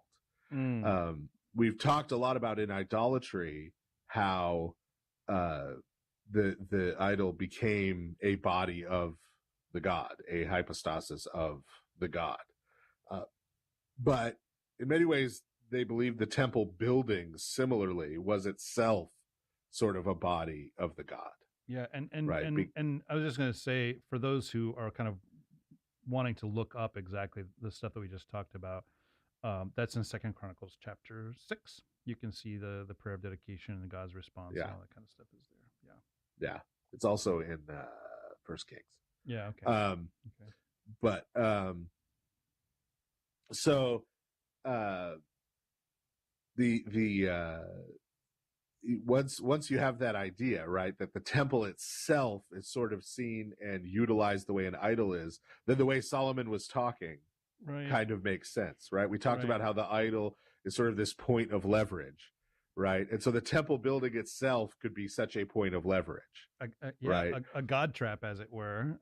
Right. And not just the building of it was seen as doing something for, I've made a house for you. I've made a place for you to live. I'm your landlord. Wow. Yeah, right. Man. And it was seen to sort of impose like an obligation, right? So, for example, when Arminius, not that one, the German general, defeated the Roman legions in Germany, there was a period of time where the Romans would go and throw rocks at the temples and throw curses at them, right? Because they were saying, we built you these beautiful temples and we offered you all these sacrifices, gods, and you blew it. Yeah, so our army lost. They see it as hurting the gods by throwing rocks at their temples. Right. So it's sort of like, bums, like when the Yankees lose, everybody, no good. The worthless ones, to make a call back to one of our previous, So, and you see this reflected not only in Solomon's prayer, but in the design, because he basically built a Phoenician temple. Right. And one of the features, for example, is the two pillars. The two prominent pillars at the front, made of different materials. And those pillars are, everybody argues about this, right? Because, journal articles and dissertations have to be written. But one common way of viewing what's going on with the two pillars in Phoenician temples made of these two different materials is that they represent sort of the carotid and the jugular. So the idea being that the temple building is sort of the god's heart. Yeah, and for those of you, it's been a long time since you studied any anatomy or whatever. That's the to and from passages to the human heart. Well, from the heart to the brain. Yeah, the heart to the brain. Sorry. Yeah, through your neck. Yeah. Right. Which, if you cut, you're dead. Yeah. So don't do that, everyone. Yes. Yeah. That's the pastoral application of what we're just saying. Yeah. Yes. So that's sort of the vital, right? Like the vital power, right? This is there's sort of divine life imbued into this building, right? Yeah. And you see this, that this view is sort of, this isn't just sort of Solomon yielding to paganism as he was wont. But this is carried on in Judah all the way to the end, because this is one of the problems Jeremiah has, right? So there's a whole bunch of people. Jeremiah is coming and giving these prophecies of doom and destruction, and everybody's calling him a false prophet, and saying these other prophets who are the actual false prophets who are saying, no, everything's good. The peace, but there is no peace, folks. Right. These are the real prophets. And part of their evidence was, well, look, Yahweh's temple's here. You can't let anything happen to his temple. Right. So like the building itself is this sort of magical talisman, right? That God is somehow bound to. Right. And we all know, of course, that the God of Israel's response to that was nope. But he was perfectly capable of leaving. But that was their idea. Now, this idea of the temple as body of God gets repurposed in Ezekiel. Yeah, he retcons it on some level, right? Right. He takes it and inverts it a little bit, right? Because here's one of the interesting things, right? And sorry, dispensationalists.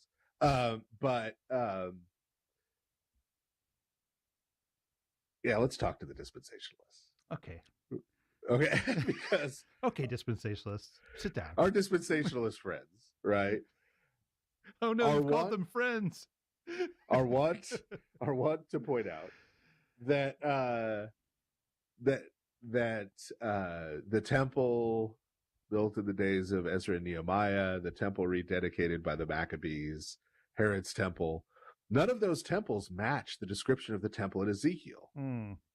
Right? They point that out. Right. But then they conclude from that, well, that must mean that a temple exactly matching this is going to be built sometime in the future, right? Yeah. The end times, within a generation of 1948. Oops, never mind that part. Right. Yep. So, here's the problem with that, is that if the original hearers of Ezekiel's prophecy, right? Ezekiel's in the exile, right? If the original hearers interpreted this literally in that sense, right? This is going to be the measurements, etc., of the temple of the future. Why didn't they rebuild it that way? Yeah, they built something else. Why didn't the Maccabees? Yeah. They rededicated it, built it that way. Right. Herod's construction was actually more elaborate in a lot of ways. Right. And more difficult. Herod was aware of the book of Ezekiel. Sure. Right. And the Sadducees who were running the temple were intimately aware of it. That's why they called themselves Zadokites. Right. Because they were trying to cast themselves as those future priests. Why didn't they want the temple to match? Right. Because none of them read it that way. Right. This is why we have to say sorry, dispensationalists. None of them read it that way. And none of the early Christians read it that way. Right. Yeah. You don't find anywhere early Christians saying, okay, now we need to build a temple that matches this description in Ezekiel. No, you find quite the opposite. The only people you find talking about the Jewish temple getting rebuilt are people saying the Antichrist is going to do it. Yeah. And that's mostly after Julian the Apostate tried to do it because, they said Julian the Apostate, he's kind of an Antichrist. But the point being, right, that the original Jewish hearers, so Second Temple Judaism, right, worshiping in a temple that didn't match this one, read this typologically, right? They thought that this description of the temple was conveying certain truths. They didn't read it as there's going to someday be a physical building that matches this. Right. And so those typological readings sort of found their end and found their fulfillment among early Christians who read this typologically, but referring to Christ. Yeah. Not to a building, but. So this temple is the body of God because it's Christ. Yeah. Christ's body. Right. And when I say early Christians, I mean, like, for example, St. John the Evangelist. Right.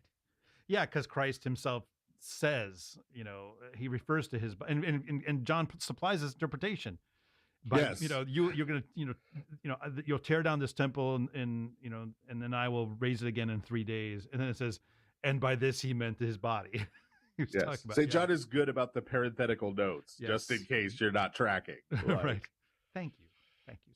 Yes. Right. So yeah, and there's other problems with getting back to Solomon's temple. There's other problems with it, like big problems, right? Right. Well, yeah. So we talked about paganism as was Solomon's wont. I mean, we all know this is why he ended up losing his kingdom. Right. Right. It's because he didn't just build this temple; he built a lot more to other gods from his other wives. Right. Yeah. But even this temple, he didn't do so well. It's not just that oh yeah, he had the temple of Yahweh, the God of Israel, and then he had a Baal temple down the street, and then he had an Egyptian temple down the street from that. He even messed up with this one. Yeah. Right. So this is a tale of two chariots. Okay. Right. So if you go back to 1 Chronicles 28 and you read verse 18, it talks about how part of David's idea was to have sort of a chariot throne surrounding the Ark of the Covenant within the Holy of Holies, within the permanent building. Okay. Right. And this was there. This was built. And one was built in the second temple too, by the way. Even though they didn't have the Ark of the Covenant, they still had the big cherubim throne back there. Right. Where it would have been. Right. And those cherubim, by the way, for interested people, when the Romans destroyed the temple in AD 70, which sorry, preterists, was actually not that big of a deal. But anyway, when they destroyed the temple in AD 70, those cherubim were taken to Antioch. Those huge cherubim for the temple, because Antioch was the second largest Jewish population in the world at the time. So it was kind of rubbing it in their faces. Yes, and they were put on display there, both to rub it in their face, and they wanted to prevent that Jewish community from revolting the way Jerusalem had. Yeah. Right. Romans were good at object lessons. So, but now, so this chariot throne, right, representing the throne of Yahweh, the God of Israel, who got to see that? Just the high priest. Yeah, the high priest. Once a year through a haze of incense smoke. On the Day of Atonement, right? On the Day of Atonement, so he wouldn't die. Okay. But Solomon also built another chariot. Yes. And we find out that Solomon built this in 2 Kings 23, verse 11. Chariots of fire, right? Sort of, yeah. Sort of. Sorry. And this was, we mentioned this briefly back in the Melchizedek episode. Right. That the pagan god who was worshipped at Jerusalem, Urushalem, before David took it, was Tzedekah, who is Tzedek, who was seen as a hypostasis of Shemesh, right? The sun god. Yep. So Shemesh Tzedekah, the Son of Righteousness. This is why Christ is referred to in our liturgics as the true Son of Righteousness, right? Over against this fake one. But so Shemesh Tzedekah, the sun god, rode in a chariot, and Solomon built one for him and put it at the entrance to the temple in Jerusalem. And it was there from his time, when the temple was first built, all the way through the history of Judah to King Josiah's reforms. King Josiah destroyed it. And that was about 25 years before the fall of Jerusalem to the Babylonians. So for pretty much the entirety of the history of Judah, people who actually came to the temple to worship. Now, given the whole northern kingdom isn't going to the temple to worship, they're at best going to the golden calves at Bethel and Dan. But those who are actually going to the temple to worship, what are they seeing and interacting with? Yeah. The chariot of Shemesh Tzedekah, because they don't go in. Yeah. They're there with the idol for the whole history of Judah. Yeah. Centuries. Right. I think, what, a couple hundred years or so, right? Yeah, more than that. Yeah. About 350. Oh, really? Oh, wow. Yeah. So this is another piece of that. Once again, you get all these shocking documentaries, right? Where scholars, nice seeming Greek ladies with British accents come on and tell you, I'm not referring to anyone in particular, I promise,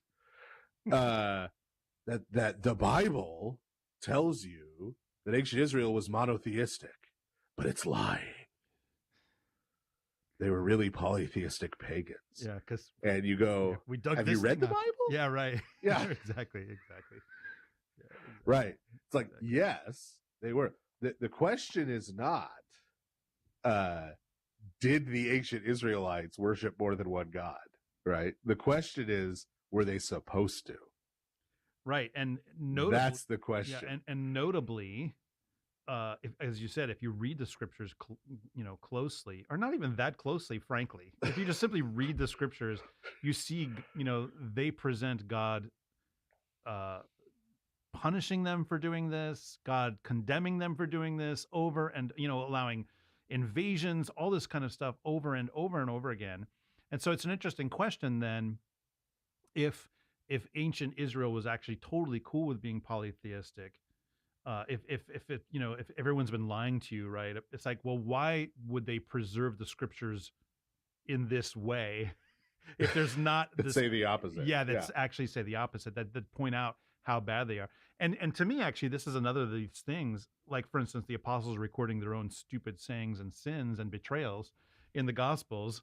That is an indication of the truth of a lot of this.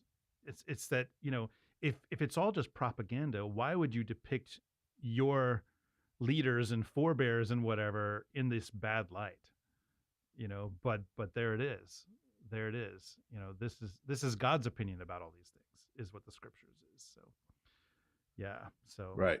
And that's yeah, and so the thing here is, God, of course, knew what would happen when they allowed their religion to put down roots, form these permanent institutions. They would start to become deformed. Right? By keeping it the tabernacle, by keeping them unrooted, right? By, as St. Peter would later say, us continuing to live as aliens and strangers in the world, right? The way Abraham lived, as opposed to Lot, who went to go live in Sodom, right? That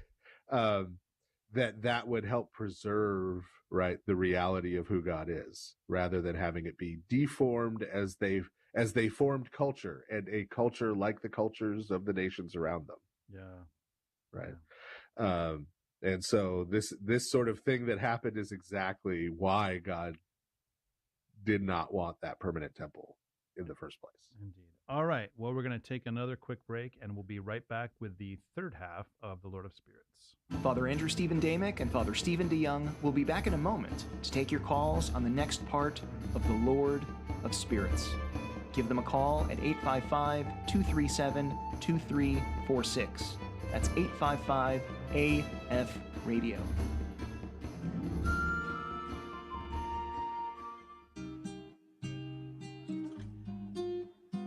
Are you curious about the Orthodox Christian faith?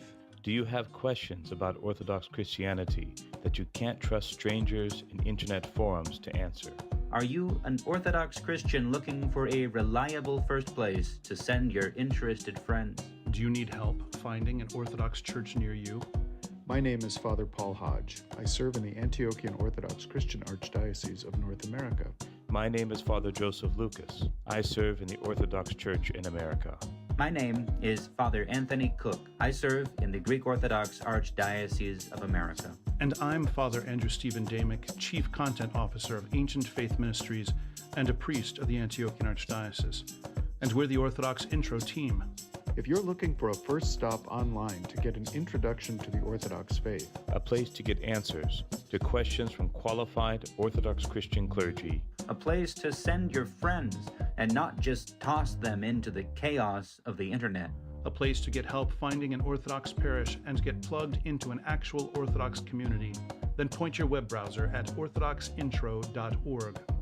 OrthodoxIntro.org is a free service of Ancient Faith Ministries and made possible by our donors. It's an Orthodox on-ramp to the Christian life. Again, that's OrthodoxIntro.org.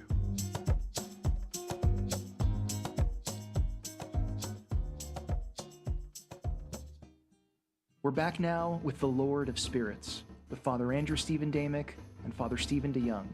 If you have a question, call now at 855-237-2346. That's 855-AF-RADIO.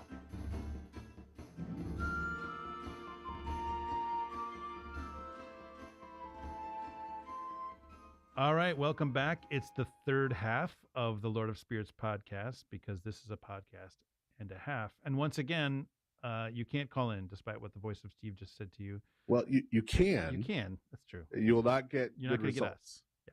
You're not going to get us. You won't get the very kind voice of Matryoshka Trudy on the other end, listening to whatever it is you have to say to her and trying to pass that on to us. You're not going to get that this time around. So it's okay. Yes. It's all right. We're here for you, just not live.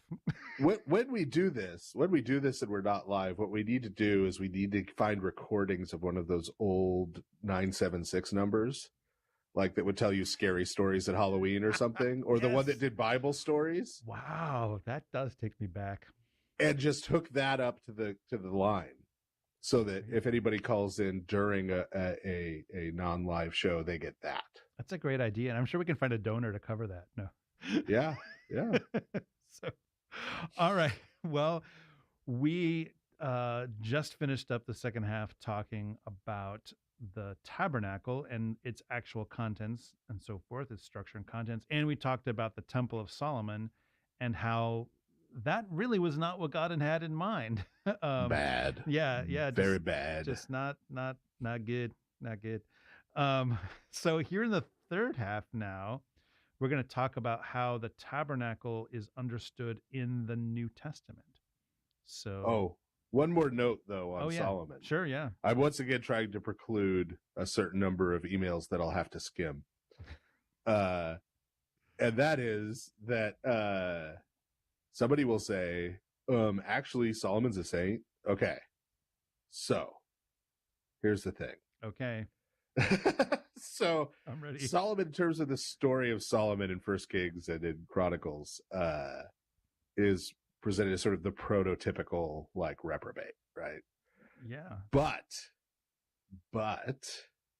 within the tradition of the church, Solomon, the figure of Solomon, includes Kohelet, the teacher of Ecclesiastes.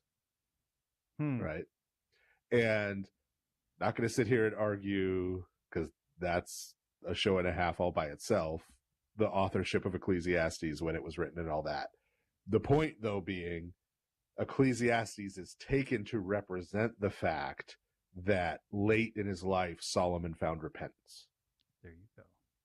Right? That works out. And so this is why Solomon is not considered a righteous king by the Old Testament. Right. And usually most icons of the resurrection, for example, just have Kings David and Josiah. Right. Yep. As the righteous, right? But that repentance, right? You can sin mightily and still be a saint if you repent mightily, right? And that's what's going on there. Okay. So thank you for that. Yes. Now I won't have to skim those emails. Right. I'm sure there's a bunch of people that drop out sometime in the middle of the second half, so maybe you will. Who will send those emails? Yeah. Or we're typing it like during the half. Yeah. And already hit send.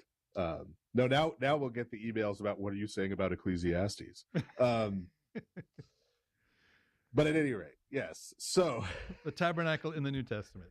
Right. So well, and this is important because that idea that the temple wasn't all that hot, right, in the Old Testament is further borne out in the New Testament.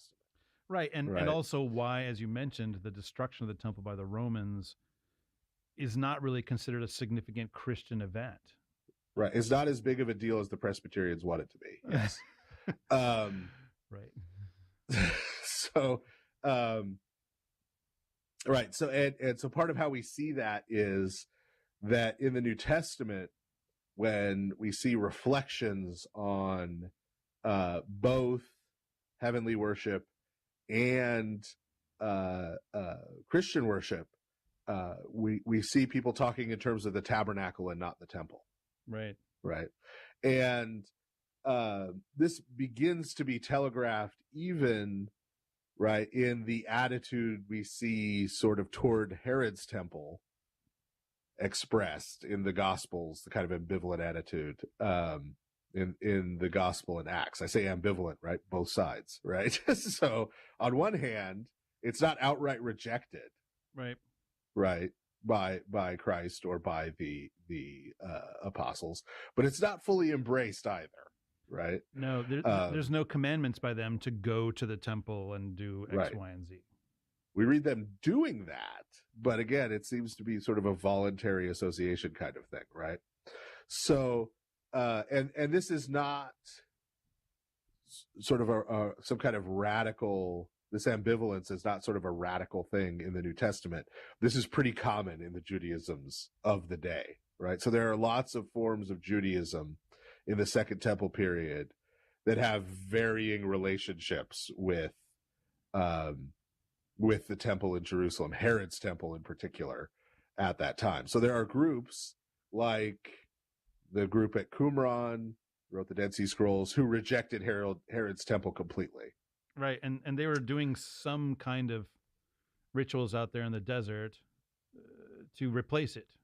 Is that the idea? Right. Yeah. They had taken certain elements of temple ritual, minus the offering of sacrifices, for example, and were recreating those at Qumran. Interesting. Right, but they rejected Herod's temple outright. There were other groups similarly. What you see with the Pharisees is a similar kind of ambivalence, right? So recognition that, yeah, this is the temple, but also the recognition that there's something very wrong.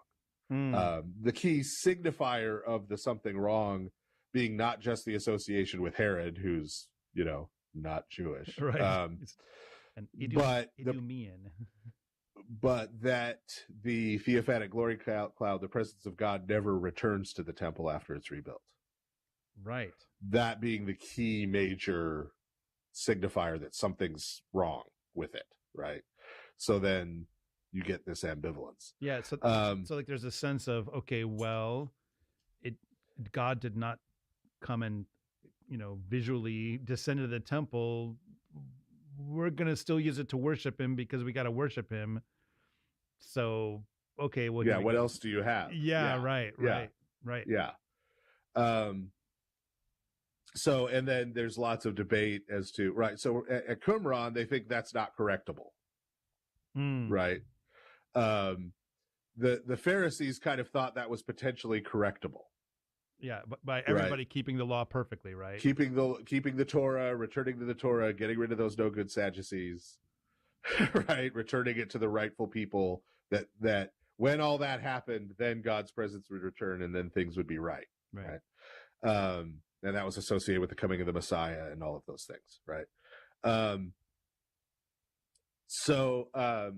But there's already also a running theme in the Old Testament that really comes to flower in the Gospels, that at a variety of times, in a variety of periods, God sort of disassociates himself and his presence and his name from the temple, sometimes, at least once, even from the tabernacle.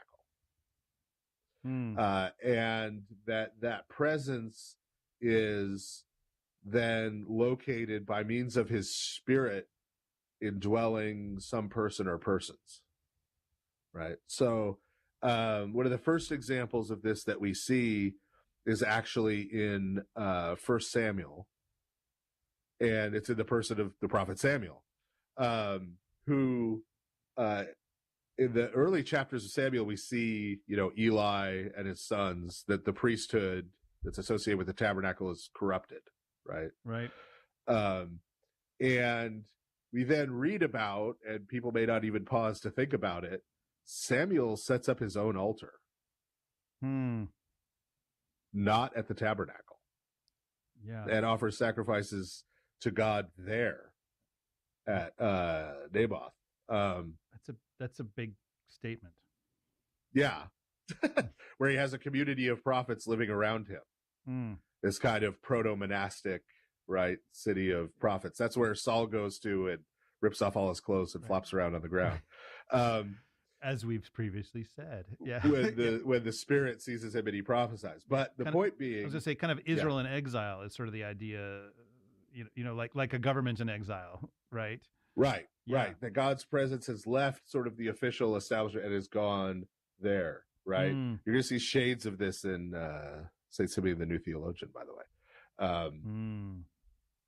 A couple thousand years later. But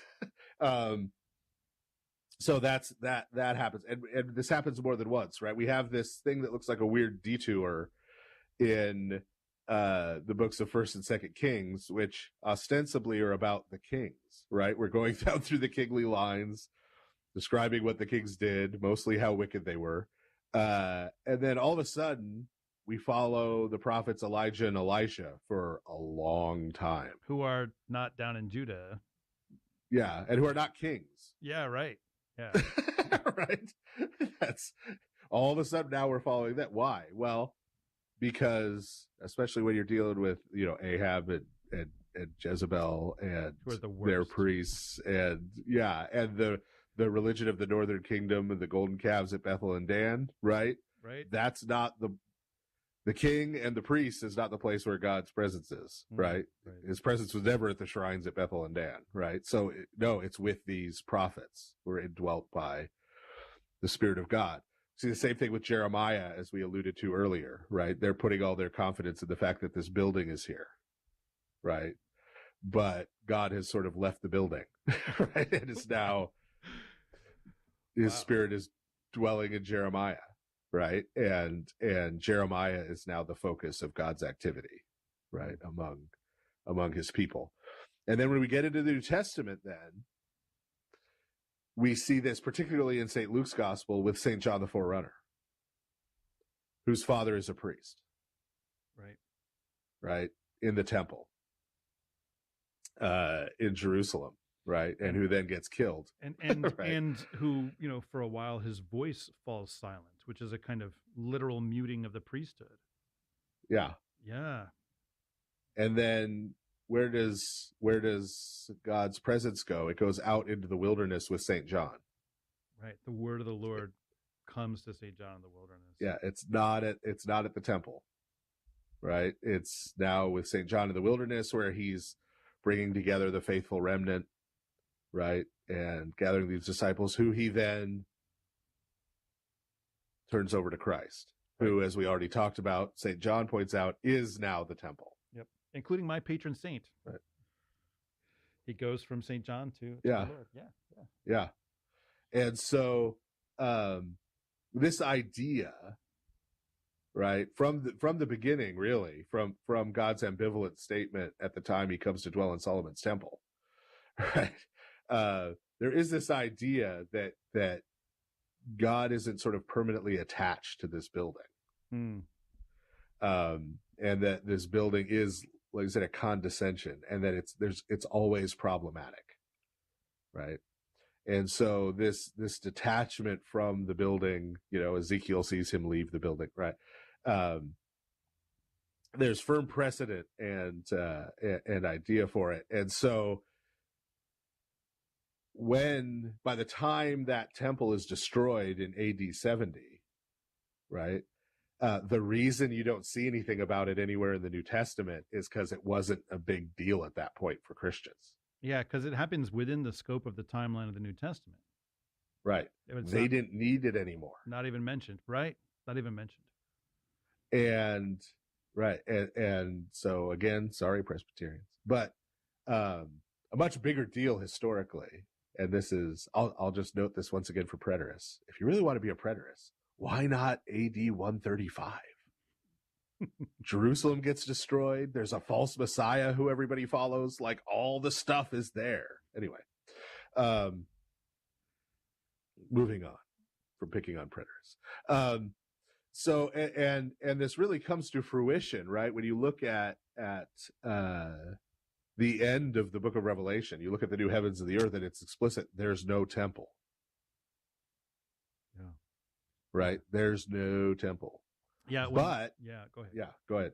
I was going to say, what you see in, maybe I'm just going to state what you were about to say. Yeah. What you see in Revelation 15, when John the Evangelist sees worship in heaven is not a temple. It's the tabernacle. Yeah. Yeah, literally. Yeah. It's always a tent. Worship in heaven always happens in a tent. Right. It's not just that we're saying, oh, look, it's the incense offering that happened in the tent, right? If you read Revelation 15, 5-8, right, it says tent. Yeah, exactly. Right. Exactly. So, okay, so we're going to read that to you so you can just hear it.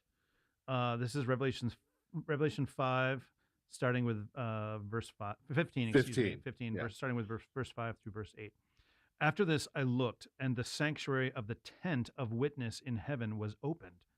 And out of the sanctuary came the 7 angels with the 7 plagues, clothed in pure bright linen with golden sashes around their chests. And one of the 4 living creatures gave to the 7 angels 7 golden bowls full of the wrath of God, who lives forever and ever.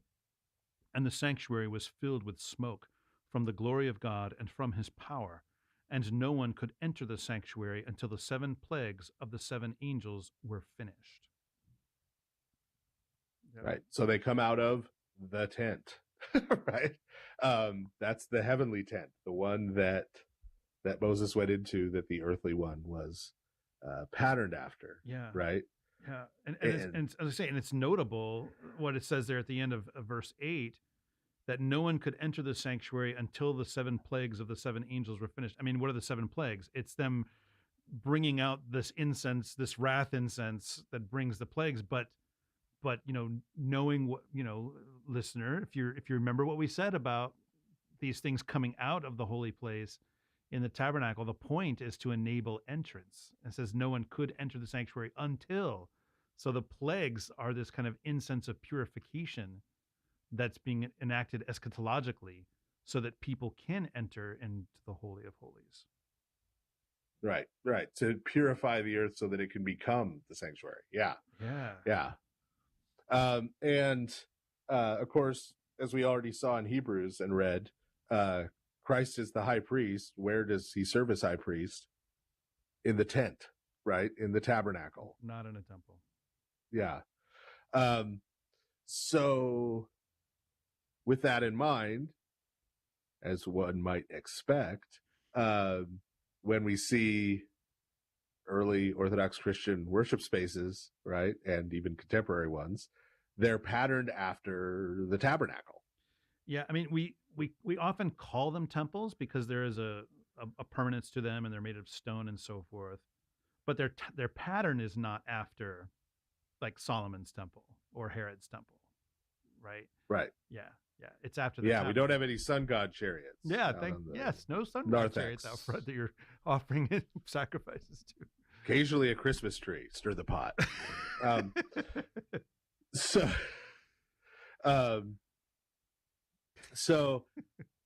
emails are being written right now. Oh yeah.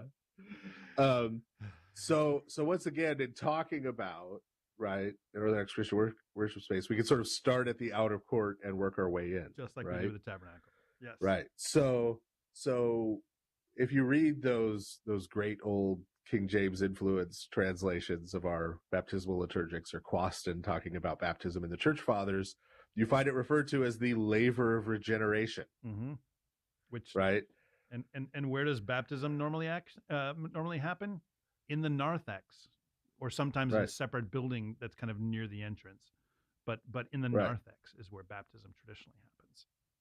Right. And so this is for entrance, and it's the laver of regeneration because, again, this fulfillment idea, right? Filled up to overflowing. It's not just washing your hands and washing your feet, right, and having to do that over and over and over and over again, right? But this is something that happens once for the purification of soul and body.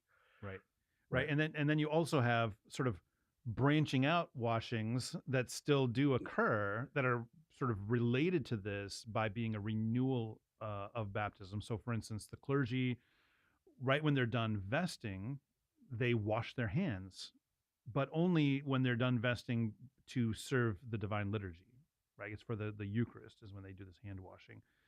And then there's also... Or the bishop. Oh yeah, the bishop ceremony. Exactly. Exactly. During the hierarchical liturgy, where that happens right before the great entrance of the gifts.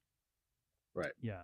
Because he's about to receive the gifts is what's going on. That's why his hands are being washed, because they're about to be handed to him after the entrance is done. And then, for every Christian, there's the tears of repentance that happen in confession, which are understood and very explicitly said in many cases as a renewal of baptism. And what is one of the reasons you're going to confession? It's precisely to purify you so that you can then participate in the sacrifice of the Eucharist.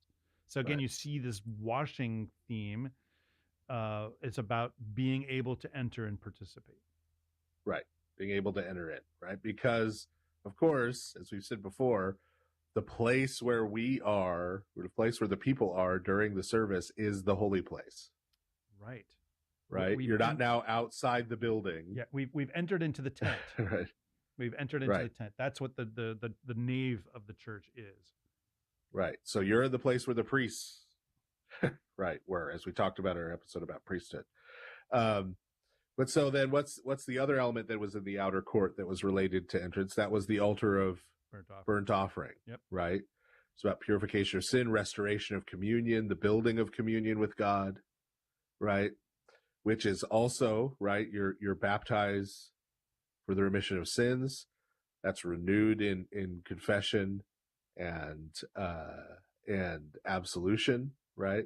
And there is even, I'd say there is even a not everywhere does this, but when the tonsure of the hair of the head is done at baptism, in some cases it's placed onto the censer and burnt up as a kind of offering, to God. I mean, there's various things that are done with the hair in different traditions, but that's one of them. That's one possibility. Yeah. So, and so this also is related to entrance and the cleansing and purification of sins. And this is why traditionally, if we go back to the early church, unbaptized people, right, and people who were penitents, people who were repenting but had not yet done the things they needed to do to receive absolution, right? Because sometimes it's easier to sin than it is to repair the damage we do when we sin. Right? Pretty much almost always. Yes. Yeah. That's why people sin. You don't have to go way out of your way, right? Those folks would be, for a time, would be penitents, right? And wouldn't be, it isn't just that they couldn't receive the Eucharist, but traditionally they were kept outside in the equivalent of the narthex. Right. During that time, they couldn't enter in yet. So that idea is still preserved there, but that's not the focus, right? The focus, and this tends to be, especially non-Orthodox people hearing us, right? They tend to look at the Orthodox Church and focus on exclusion, right? Like, you're saying, I can't come receive communion at your church. No, you're saying, I shouldn't even walk in now. Right. No, the point is, the way is open, and here's how you walk the way. And if you don't want to do that, that's your choice. You've chosen not to do that, but the way is open. Like there's no one that's ever excluded for their whole lives, and no matter what, from the church. There's always a way. There's always a way. They have to be willing to walk the way, but there's always a way. Right. And so like, if we think about it in the terms we're talking about it now, that especially doesn't make sense, right? So at the tabernacle, the laver and the altar of burnt offering were not there to exclude people. Right. They were the exact opposite. Preparing them to come in. They're the means by which you could be included. They're the means of entry. Decontamination chamber, to put it in Star Trek terms. Right. So catechesis and baptism and repentance and all these things, these are the means of entering. Right. These are not barriers of exclusion. Right. Exactly. So then we go to, in the tabernacle, right, into the tent, right, the holy place and the most holy place, right, and sort of the basic daily cycle, and we've said this before, I know, of the Orthodox Church is Vespers and Matins, right? The kindling of the lamps and the trimming of the lamps, right? That's where incense is offered with prayer, right? At sunrise and sunset, right? This is first commandment about worship in the Torah, right? And to prove that I'm not totally unfriendly to the Presbyterians, hey, we should worship God the way he told us to, by offering him incense at morning and evening. Light it up, Presbyterians. Yeah. So, right. So we see that pattern. We have the lampstand, right, on the altar, right, 7 branches. with the 7 branches, and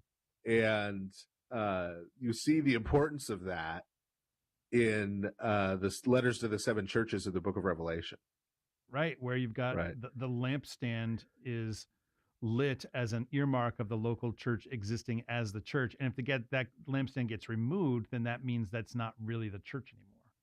Right. The threads of the lampstand will be removed, and because it was written after the destruction of the temple, where the Arch of Titus had that image of the lampstand being removed from the Jerusalem temple and no longer functioning as a temple, that connects both every individual church, as worship space, as microcosm, as place where God is present, but also, right, the reality of it being taken away, right, was something that had happened, right, in Jerusalem.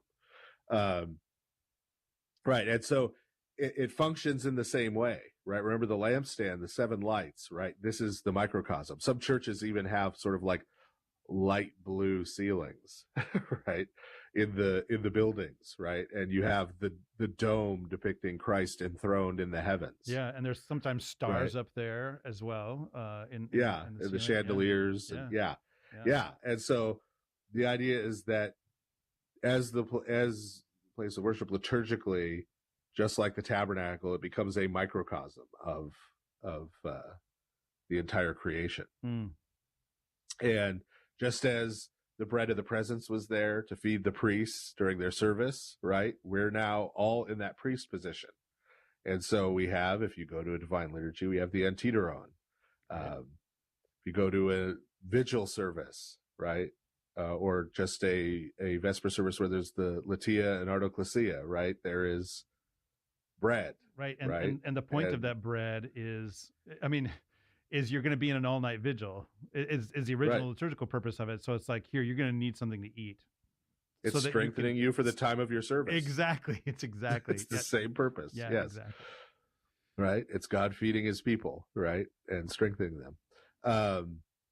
And we're all in there. So we all get it. It's not just about whatever priest happens to be chosen by lot to serve on that day. Right. And then, of course, on our altar table, right, remember what we had in the Holy of Holies. Unless you're Ethiopian, you don't actually have an Ark of the Covenant there. But if you are Ethiopian, you kind of do. But we have, right, so there's a middle step, right? Remember we had, and the Ark was taken in procession. We had the 2 tablets of the covenant. By the time you get to synagogue worship, right, you have the procession with the Torah scroll. Right. And on our altar tables, we have the gospel book. Right. And that is resident there at Christ's footstool, right, as the new covenant. And we have the cross, right? And usually the cross is in Eastern churches, Eastern Rite churches at least, is usually a budding cross. It's called that. Again, because Aaron's rod budded, right? Life came out from it, right? And our hymnography has explicit comparisons of the cross to Aaron's rod that budded forth with new life. Right. And we keep in what is called the tabernacle on the altar the Eucharist, right? Exactly. Because as Christ said, he's the bread that came down from heaven, Yeah, I mean, talking about manna, and John outright says that. Right. I am. Yeah. Right. Exactly. Right. And so we have these this actual space, right, that is sacred space, and which contains these objects, these items, which are holy and sacred objects. And this concept, we've broached this a few times before in different ways, but this concept I know is difficult for sort of modern materialist kind of folks, right? Right. And some of those folks, right, sometimes will try to enlist certain things said by St. Paul to argue against the idea of particular sacred objects and particular sacred spaces, and to sort of argue that every day is exactly the same. Yeah. Okay. So Right. the passages that they would use for that, there's Romans 14:5, in which St. Paul says, "One person esteems one day as better than another, while another esteems all days alike. Each one should be fully convinced in his own mind." And so people look at that and say, well, St. Paul is basically saying that feast days are not a thing and should not be a thing, right? That's the way that gets read. And then similarly, Colossians 2:16 and 17, "Therefore let no one pass judgment on you in questions of food and drink, or with regard to a festival or a new moon or a Sabbath. These are a shadow of the things to come, but the substance belongs to Christ." And so then the interpretation would be, all of those feast days and stuff we had in the Old Testament, those were just a shadow, and that's over now. So we don't do that anymore. There's no more feast days, because now we're Christians and Christ has come. So that's kind of the reading of those two verses in that context. Yeah. Right. So there aren't sacred times, there aren't sacred places, there aren't sacred objects, right? Everything's the same. It's just material, right? And that resonates very well with our modern secular culture. Right. But is not what St. Paul is saying, right? Because I was going to say, and is not what you actually see early Christians doing. Right. Right. So the idea of that reading would then be that when St. Paul says, treat every day the same, or treat every object, treat every place the same, what he means is that you shouldn't honor the Sabbath. Yeah, he's not saying that. You shouldn't treat a church building as a sacred place, or the temple in Jerusalem, say, that St. Paul used to visit. Right. Yeah. I mean, I was going to say the problem is that, often what people will say is, well, everything is holy.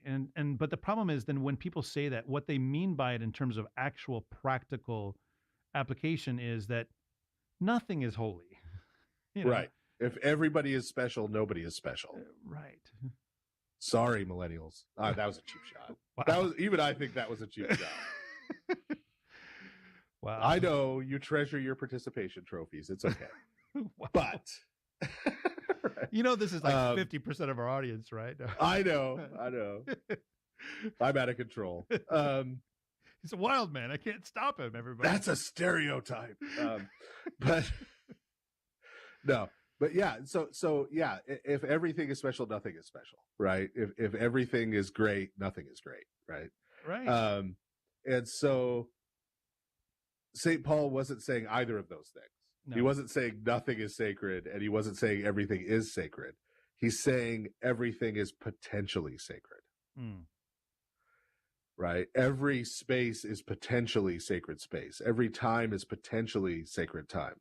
Every object is potentially a sacred object, right? It has that potential. So the person who treats every day the same is the person who is able to treat every day like the Sabbath. The person who treats his home as just as holy as the church doesn't do that by degrading how he treats the church. He does that by elevating how he treats his home. Right? To being a small church, right? So that's what St. Paul is getting at there, right? And so we have particular sacred times and sacred places and sacred objects to teach us how to do that. Indeed. Right? So if we learn how to respect our church sanctuary, right, then that teaches us how to treat a place as holy, and we can then apply that to other places. Right? And likewise with objects, with things, right? Times. And so he's pointing to that potential, not right a reality on either side. Well, and even again, you know, when we see worship conducted in heaven, there is still this kind of demarcation of spaces going on. You know, there is a holiest place that things are coming out from. Right. So I mean, it's not by any means saying that the age to come, that the kingdom of God is unholy in any way, but there is clearly still a hierarchy within it. You know, that still is happening. There's still spaces that are kind of better than others in that sense. Well, or different. Or different, yeah, exactly. Set aside for a particular purpose. Yeah, see, I think that's one of the things. You can tell just by the way I said that.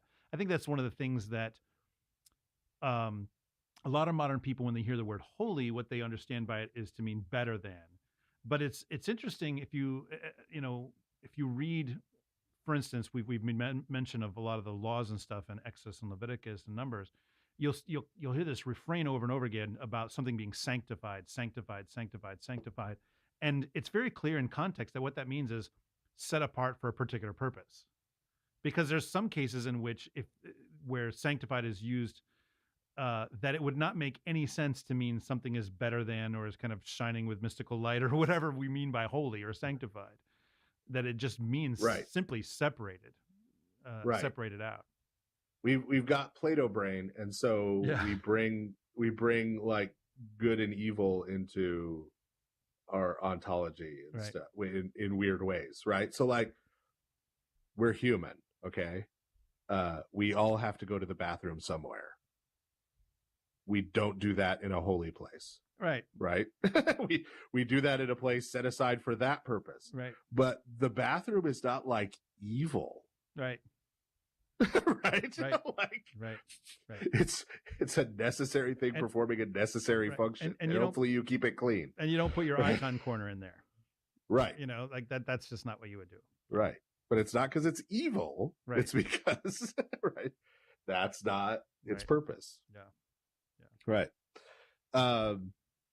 So one of the things, though, with Christian worship spaces in particular is that they have, since the very beginning, been made holy, not just by this is the place we're going to set aside for worship, but because they are built surrounding a particular thing, and that is the relics of saints, originally specifically martyrs. Right. And this is something that a lot of our friends and listeners probably are really uncomfortable with. Even some of the Orthodox ones probably. It's true. I mean, I get a little ooged out. Yeah. And you know, like, how do we know that this was the case early on? Well, there are testimonies about worship happening in the catacombs in Rome. And what are catacombs? It's not just hidden away places. They specifically were performing the divine liturgy on top of the grave of a martyr who was buried down in there. Right. So that is going on. Right. Yeah. St. Jerome just said as a summary statement, the graves of the martyrs are altars to Christ. Right. Not that they make handy spots to do. Or that's where you should build one, but they are. Yeah. By virtue of being the grave of a martyr, it's an altar to Christ. Right. And that understanding develops out of what we've been talking about in this third half, right? That what's serving now as a temple, right? When God separates himself from the building, right, for the tabernacle, from the temple, right, he comes to dwell within the saints, right? The Holy Spirit. Holy Spirit dwelling within Elijah, Elisha, Samuel, St. John the Forerunner, right? And so that is the place of God's presence. And the righteous, right? Part of being a saint, part of being righteous, right, is that, as St. Paul says, you offer your members become the members of Christ, right? As we just heard in the epistle yesterday, as we're recording this. That's our members become the members of Christ when the Holy Spirit dwells within us, right? Our body becomes the body of Christ, right? Through which he acts, meaning body of God, right? That imaging function, but that's transformative of the human person. It doesn't just transform their soul and make their soul like an angel. Right. A soul is not a thing. It's not a sphere like Origen thought. It's not this eternal, immortal thing, right? A soul is your life, right? It's what makes your body alive. And so when your life leaves the body dies, decomposes. We believe our life is hidden with Christ, and Christ returns our life to the body, right? But the body is still the person.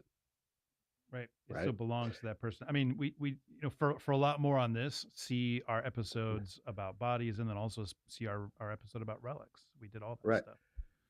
And so that is why that body of the saint is associated with a worship space, right? So Elisha, his body doesn't stop being that. That's why when they throw a corpse into his tomb, it rises from the dead, right? And so Christians understood this innately from the beginning and just started doing it. And this became, to pagans, outsiders, right? This is what Christians did, right? This is what Christians do, okay? Now, right now, if I went to the average person in the U.S., Christian or not, right? And I said, here's what Christians do. They parade around with and pray at and offer sacrifices at the bodies of a bunch of dead people. The average American, Christian or not, would look at me like I was insane. Right? Right. They'd be like, what? Well, exactly. I think I saw them doing some Catholics doing some stuff like that in Mexico, but what are you talking about? Right? Like they would not, right? I didn't know that at all. But what do we find in the 4th century when we look at what pagans said Christianity was all about? Right. Yeah. So we've got a couple of quotes here, and these are amazing. So one is from Julian the Apostate. So he's not just some random pagan. he's an ex-Christian. Yes, the nephew of Constantine. Yeah, bringing back and wasn't he like a classmate with Saint Gregory the Theologian and Saint Basil. Saint Basil. Yeah. So and so he becomes the emperor of Rome, and he's trying to bring back paganism, and he hates Christianity, and so he's going to say the worst possible things about it, but he's not going to say stuff that people don't acknowledge as being true, because they can see themselves what it is that Christians are doing. And this is what Julian the Apostate said about what Christianity is about. The carrying of the corpses of the dead through a great assembly of people, in the midst of dense crowds, staining the eyesight of all with ill-omened sights of the dead.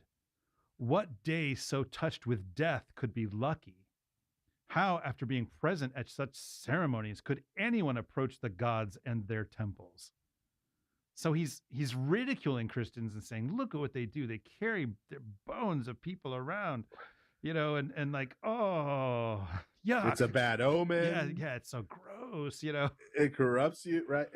And notice, Protestant friends, this is an actual pagan. He doesn't say, oh, all that saint stuff, praying to saints, that's just what we pagans do. That's the same thing. Yeah, he's saying this is really bad.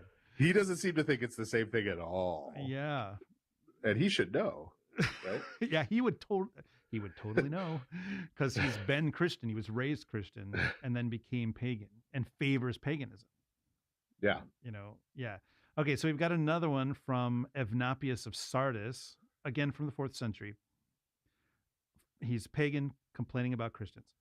For they collected the bones and skulls of criminals who had been put to death for numerous crimes, made them out to be gods, and thought that they became better by defiling themselves at their graves. Martyrs, the dead men were called, and ministers of a sort, and ambassadors with the gods to carry men's prayers. So once again, and of course, you see other elements in here, right? Like, of course he's saying these are criminals. Why are they venerating criminals? They were executed as criminals by the Roman government. Right. Made them out to be gods, right? So his understanding of Christianity is that it's about theoses. Thought that they became better by defiling themselves at their graves. He sees Christians making pilgrimage to the graves of martyrs. He calls them martyrs. They're called martyrs. The dead men were called. And ministers, he sees them as priests, that the Christians are talking about them as priests, and ambassadors with the gods to carry men's prayers, that people are addressing requests to these criminals. And they're carrying them to God. And they're carrying them to God.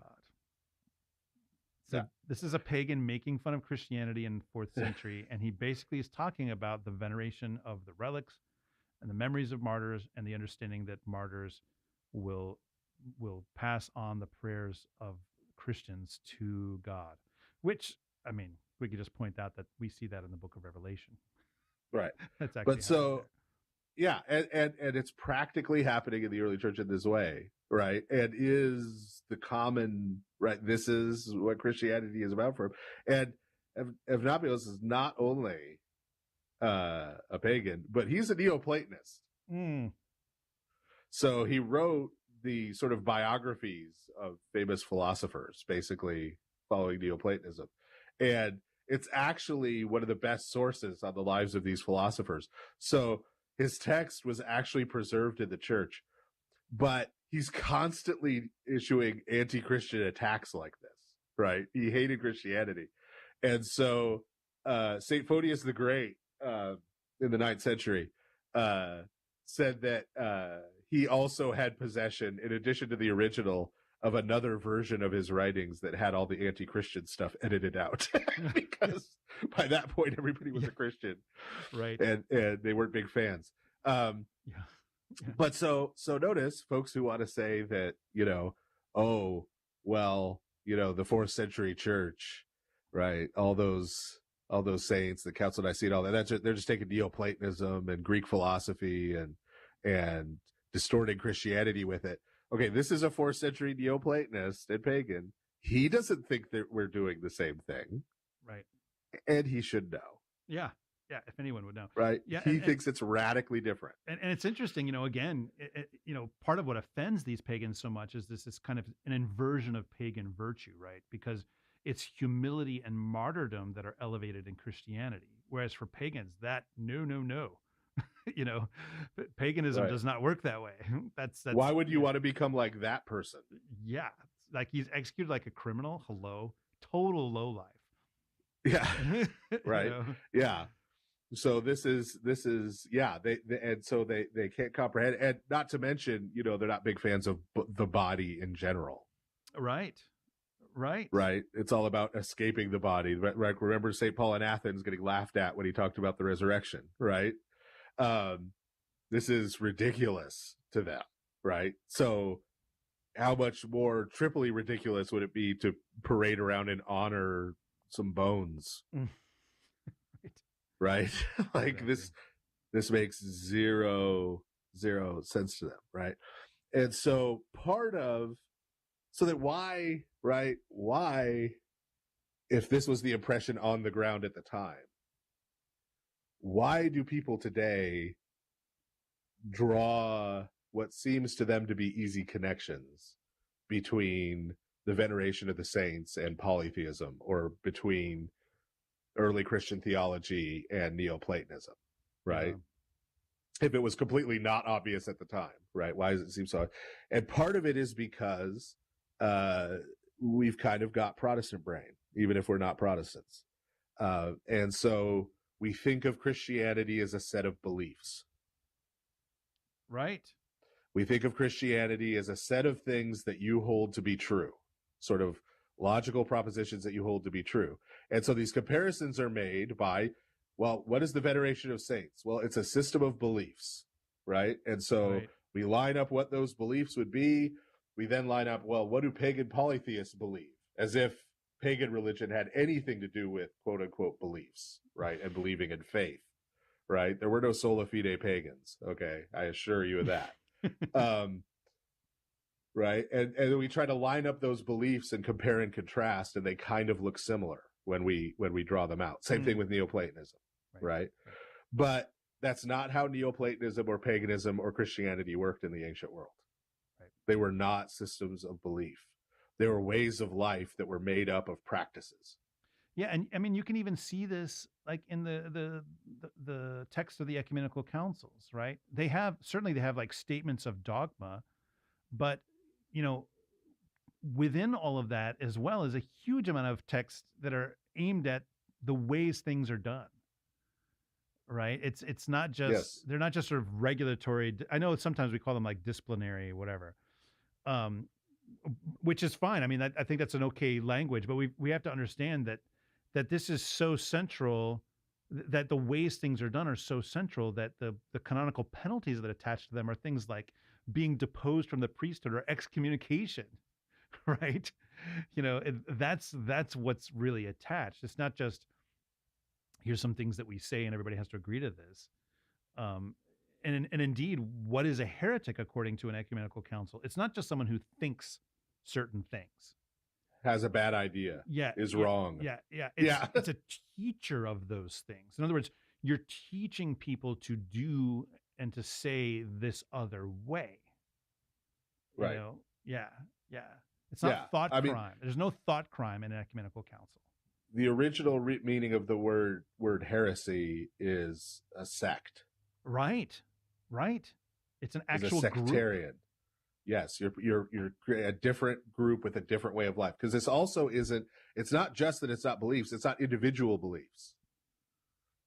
Right. We post-Protestant Reformation, modern world, think of ourselves primarily as individuals. Right. We're not talking about individuals. We're talking about the way of life of a community. The Christians in a city live their life in a particular way as a community, right? That's what the pagans saw. That's what in those quotes they're critiquing.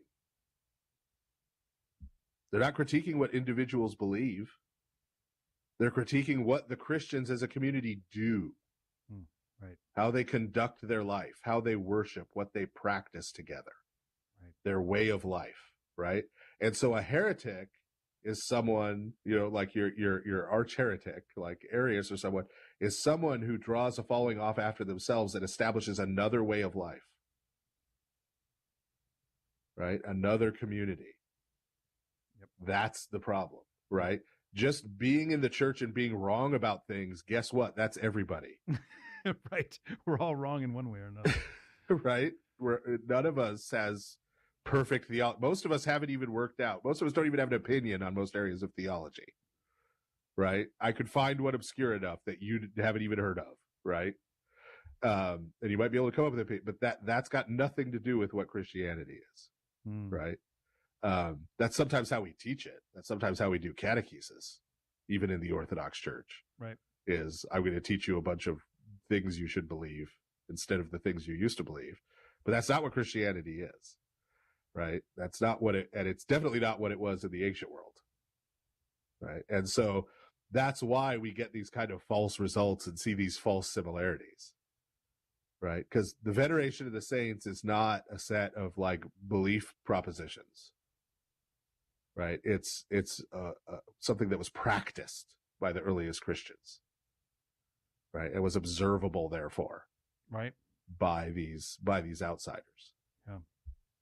And this really this in particular gets to the core of what it means to believe in the resurrection of the dead.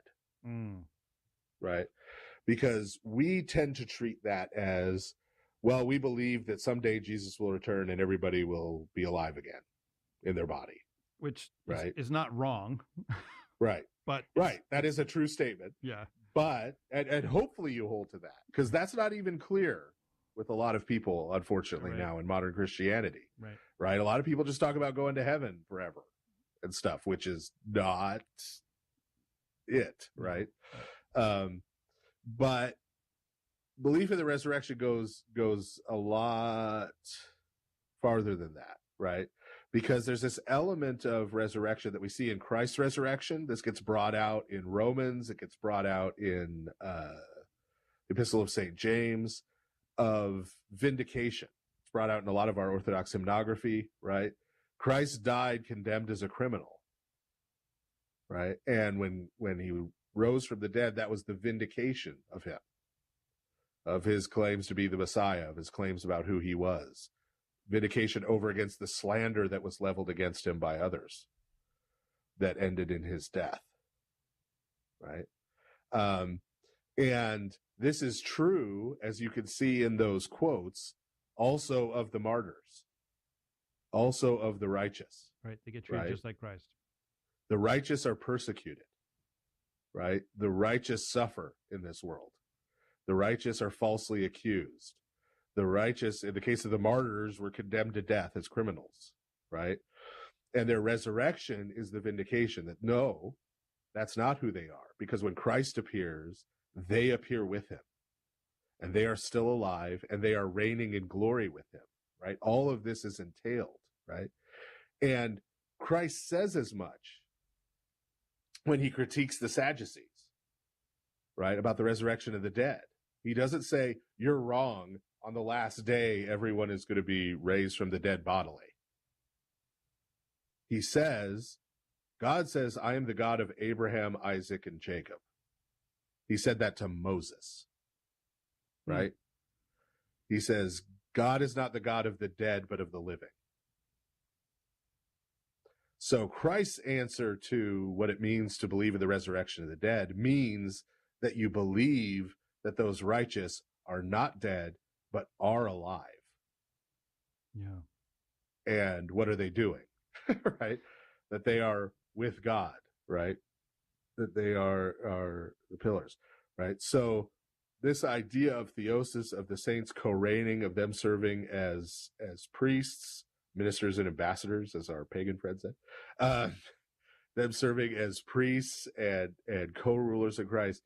If you don't have that, you don't really have belief in the resurrection of the dead, right?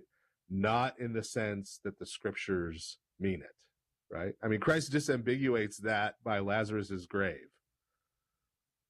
right? He says to Martha, do you believe in the resurrection? She says, I believe that they will be raised up on the last day, right? And Christ doesn't say, right, good. He says, I am the resurrection and the life. And he who believes in me will never die. Not you'll die and eventually you'll come back to life. Yeah. Right. So Lazarus is not really, Lazarus, in as much as he's in Christ, is not dead. Right. That's what he's telling her. Yeah. Yeah.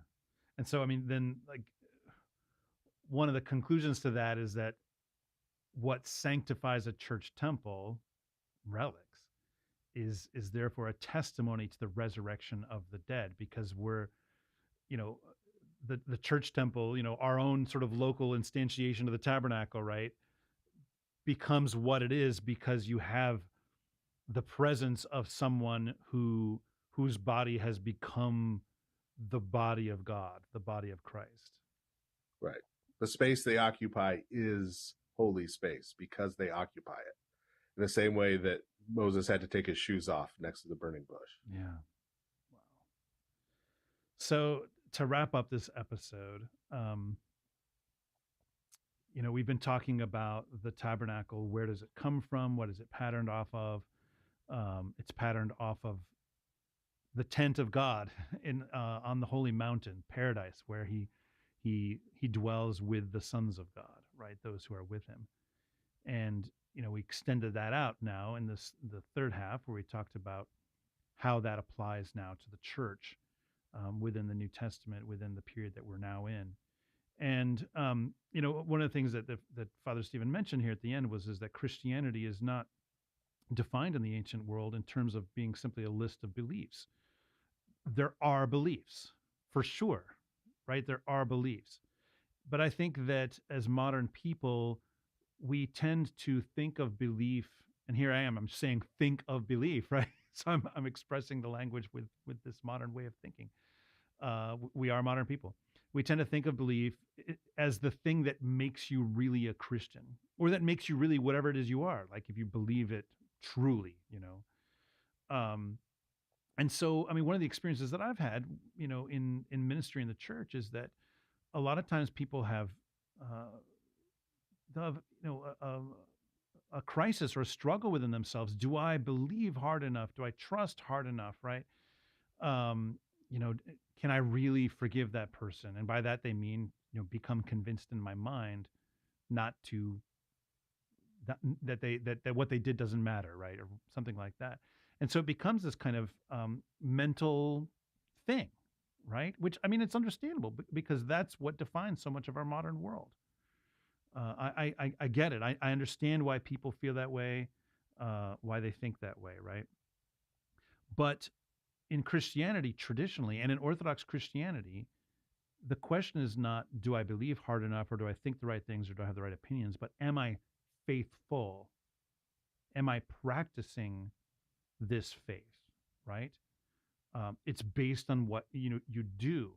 There is Christian doctrine, there is Christian worldview, but it's based on what you do. It's not the other way around. We tend in our time to think, I need to be convinced of something, and therefore I will act on the basis of that. But Christianity is actually, it goes the other way. It goes the other way. That what we believe is based on what we do. Now, often in the modern world, we need to explain things to help people engage in faithfulness, right? The whole point of catechesis is to teach people how to be faithful, to show them how to be faithful, right? But it's not about trying to convince them that certain things are true so that then they can make the decision to be faithful, right? If you come to the church to be baptized, you are convinced already, right? So the question of catechesis is how do you be faithful? And, connected to this then, of course, is a very famous line, James chapter 2, verse 18, where St. James is talking about this relationship between faith and works. And if we understand faith really as faithfulness, then this makes more sense. He says this, but someone will say, you have faith and I have works. Show me your faith apart from your works, and I will show you my faith by my works. In other words, he's saying that faithfulness, real faith, is about what you do. It's about what you do. That there is no, they cannot be, they don't exist apart. They're not separated. So how does this relate to what we've said about sacred space? The tabernacle, the church as related to the tabernacle. An ancient Israelite knows what he's supposed to do in regards to the tabernacle. It's all very clearly laid out for him, right, in the scriptures. It's been taught to him. He knows what he's supposed to do. God has said it to him. God told him that through Moses, right? We as Christians have received the teaching for what we are supposed to do. We know what we need to do to be faithful, right? We need to be engaged in the worship of God in our local instantiation of the tabernacle, that is to say, our parish church. But it's not just in that place, it's also as it extends into our homes as well, right? With prayer at home, with all of these things going on, so that the home itself becomes an extension of the church, that the church, is expressed in the home. Sometimes people will say things like, well, I can worship God on my own, or that kind of thing. It's like, well, it's what you're saying is somewhat true, right? It's not that you cannot talk to God in any place. You can talk to God in any place. But we also know that he said, do this as my remembrance. And he showed us how to do the Eucharist. He did not say, here's one option for how you could maybe worship me, if you're feeling traditional, right? He doesn't say that. He says, do this. There's a lot of very clear commandments. And it says in scripture, if you love me, you will keep my commandments. Not if you love me, you can pick which commandments of mine you like. emphasize those, and that'll be fine. He says, if you love me, keep my commandments. That's stated many times in Scripture in various ways, many, many times, right? And so, in ancient Israel, they're traveling with the tabernacle, they're setting it up, they camp around it. It's the very center of their life. If some ancient Israelite said, you know what, I don't need to go to the tabernacle. I don't need to offer the sacrifices. I don't need to do these things. Even if I've sinned, I don't have to do that stuff because, I can worship God in my own way. No, you cannot. Does that mean he can't pray in his own tent? Of course he can pray in his own tent. Of course. But he's also been given very specific commandments from God as to the tabernacle and how to relate to it, just as we have been given specific commandments by God with regards to the church, how to relate to it, what we're supposed to do. This is what the tradition of the church is about these acts of faithfulness. And so I think one of the great values in understanding what the tabernacle is about and how our church is now the tabernacle is that it gives us something very clear to look at and say, this is what I need to do. This is what it means to be a faithful Christian. Not just my Christian identity, how I think of myself as a Christian, but a faithful Christian. Because an unfaithful Christian is not a Christian, not real, right? It's those who are faithful who are truly in Christ. And faithfulness is something that we can see clearly and latch onto and understand that we're doing it without a lot of psychological guessing games. We don't need to do that. We just, are you doing the things? Here's what the things are. And even if you don't, as Father Stephen said, even if you don't have the correct opinion about every piece of theology, because we all don't. That's not what makes you faithful. Now, if you latch on to an incorrect opinion and really pursue it and step away from the church as a result of that, that is what heresy is. And that's why it's a problem.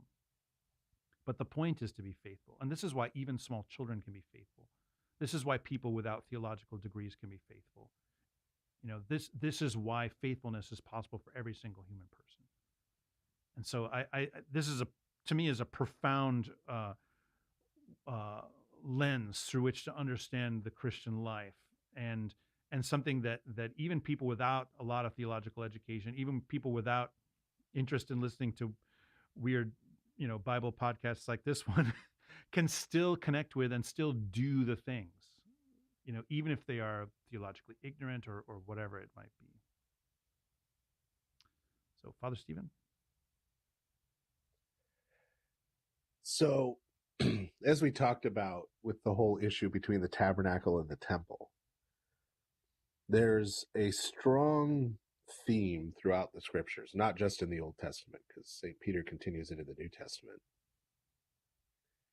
that the people of God, those who are seeking to be faithful to God, to follow Christ, can't do that by settling in this world or any of its cultures or any of its places at any time. We've mostly lost sight of that in the modern world.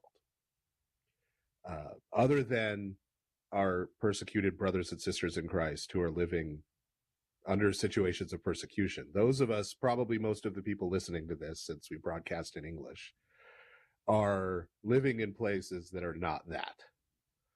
We're living in places where we've been allowed ourselves to become very comfortable and very settled.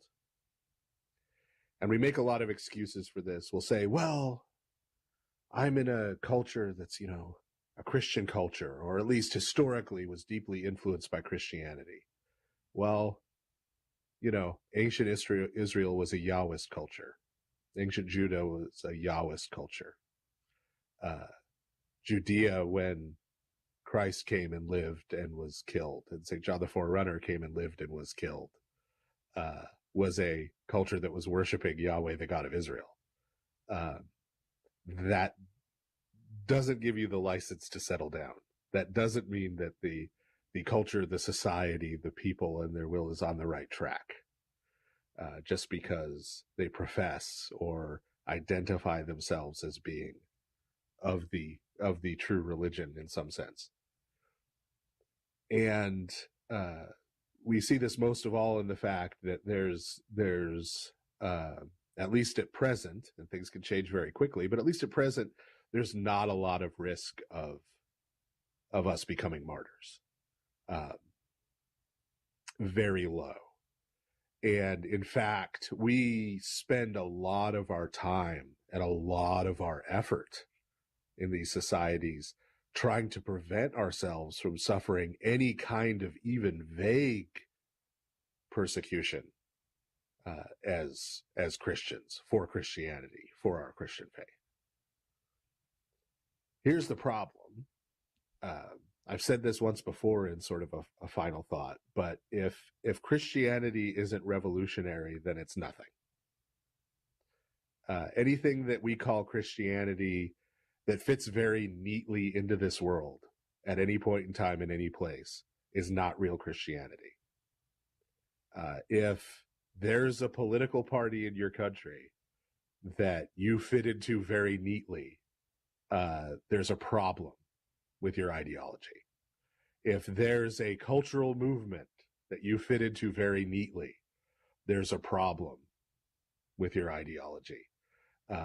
If you're able to go about your daily life, your work life, your school life, and you go about it in the same way that your atheist or other religion coworkers do, there's a problem with how you're living your work life or your school life.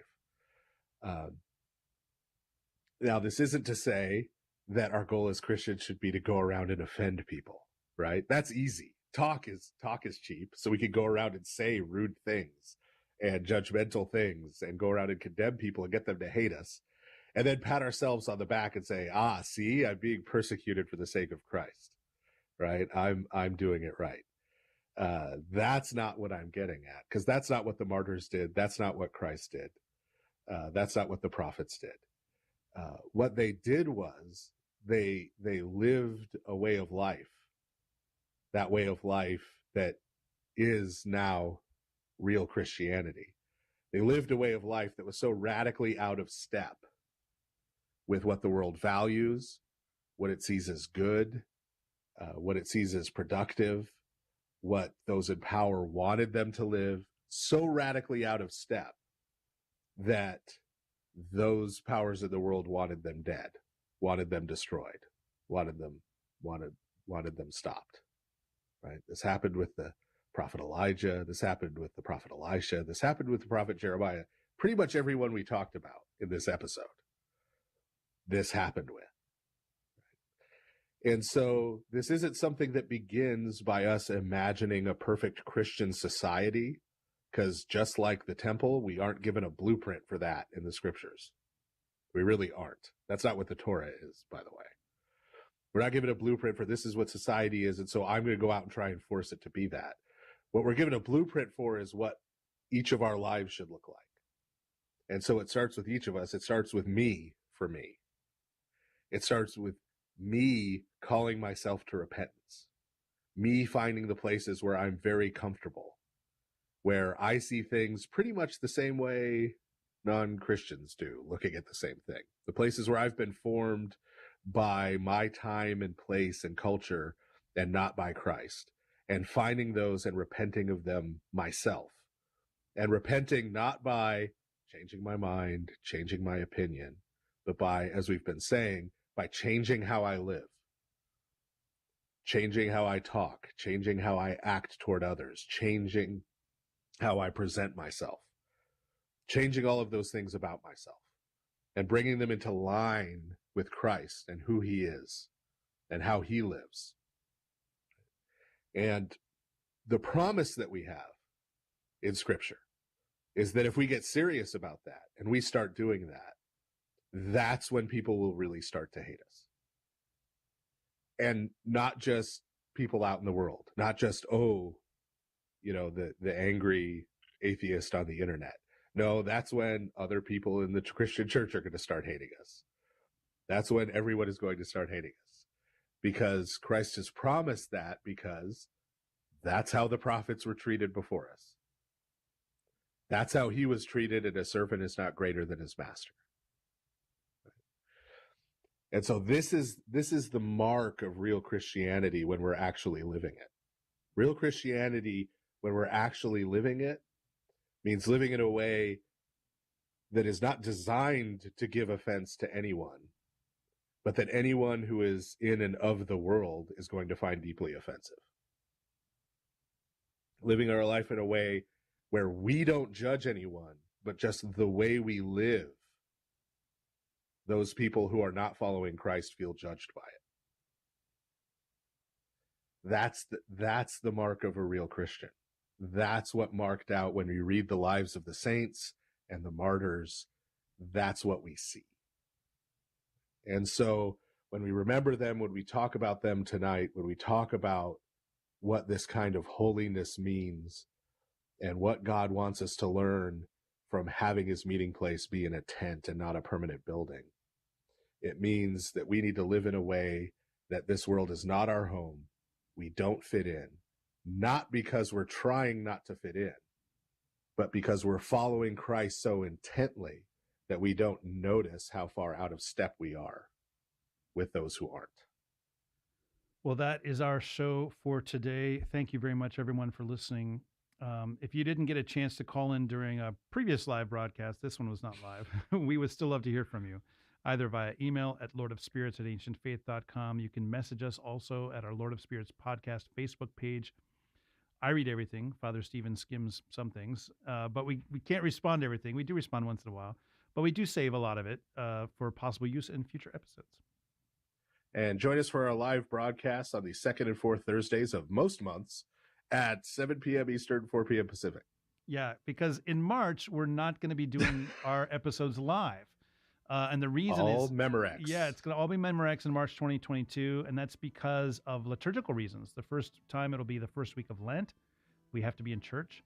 And the second time it's going to be the eve of the Great Feast of the Annunciation on the calendar that both Father Stephen and I follow. So though we will still have episodes on those nights, but they are going to be pre-recorded. So if you are on Facebook, though, you can like our page, join our discussion group, leave reviews, ratings everywhere. But most importantly, please share this show with a friend whom you know is going to love it. But don't be on Facebook if you don't have to. And finally, be sure to go to ancientfaith.com/support and help make sure we and lots of other AFR podcasters stay on the air. Thank you very much. Good night. And God bless you, and may you have a very good Lent. You've been listening to The Lord of Spirits with Orthodox Christian priests, Father Andrew Stephen Damick and Father Stephen DeYoung, a listener-supported presentation of Ancient Faith Radio. And I beheld, and I heard the voice of many angels round about the throne, and the beasts, and the elders, and the number of them was 10,000 times 10,000, and thousands of thousands, saying with a loud voice, "Worthy is the Lamb that was slain to receive power, and riches, and wisdom, and strength, and honor, and glory, and blessing." Revelation chapter 5, verses 11 through 12. Glory to God in the highest, and on earth peace, goodwill toward men. This is Ancient Faith Radio, your Orthodox Internet connection. My name is Joseph Clark.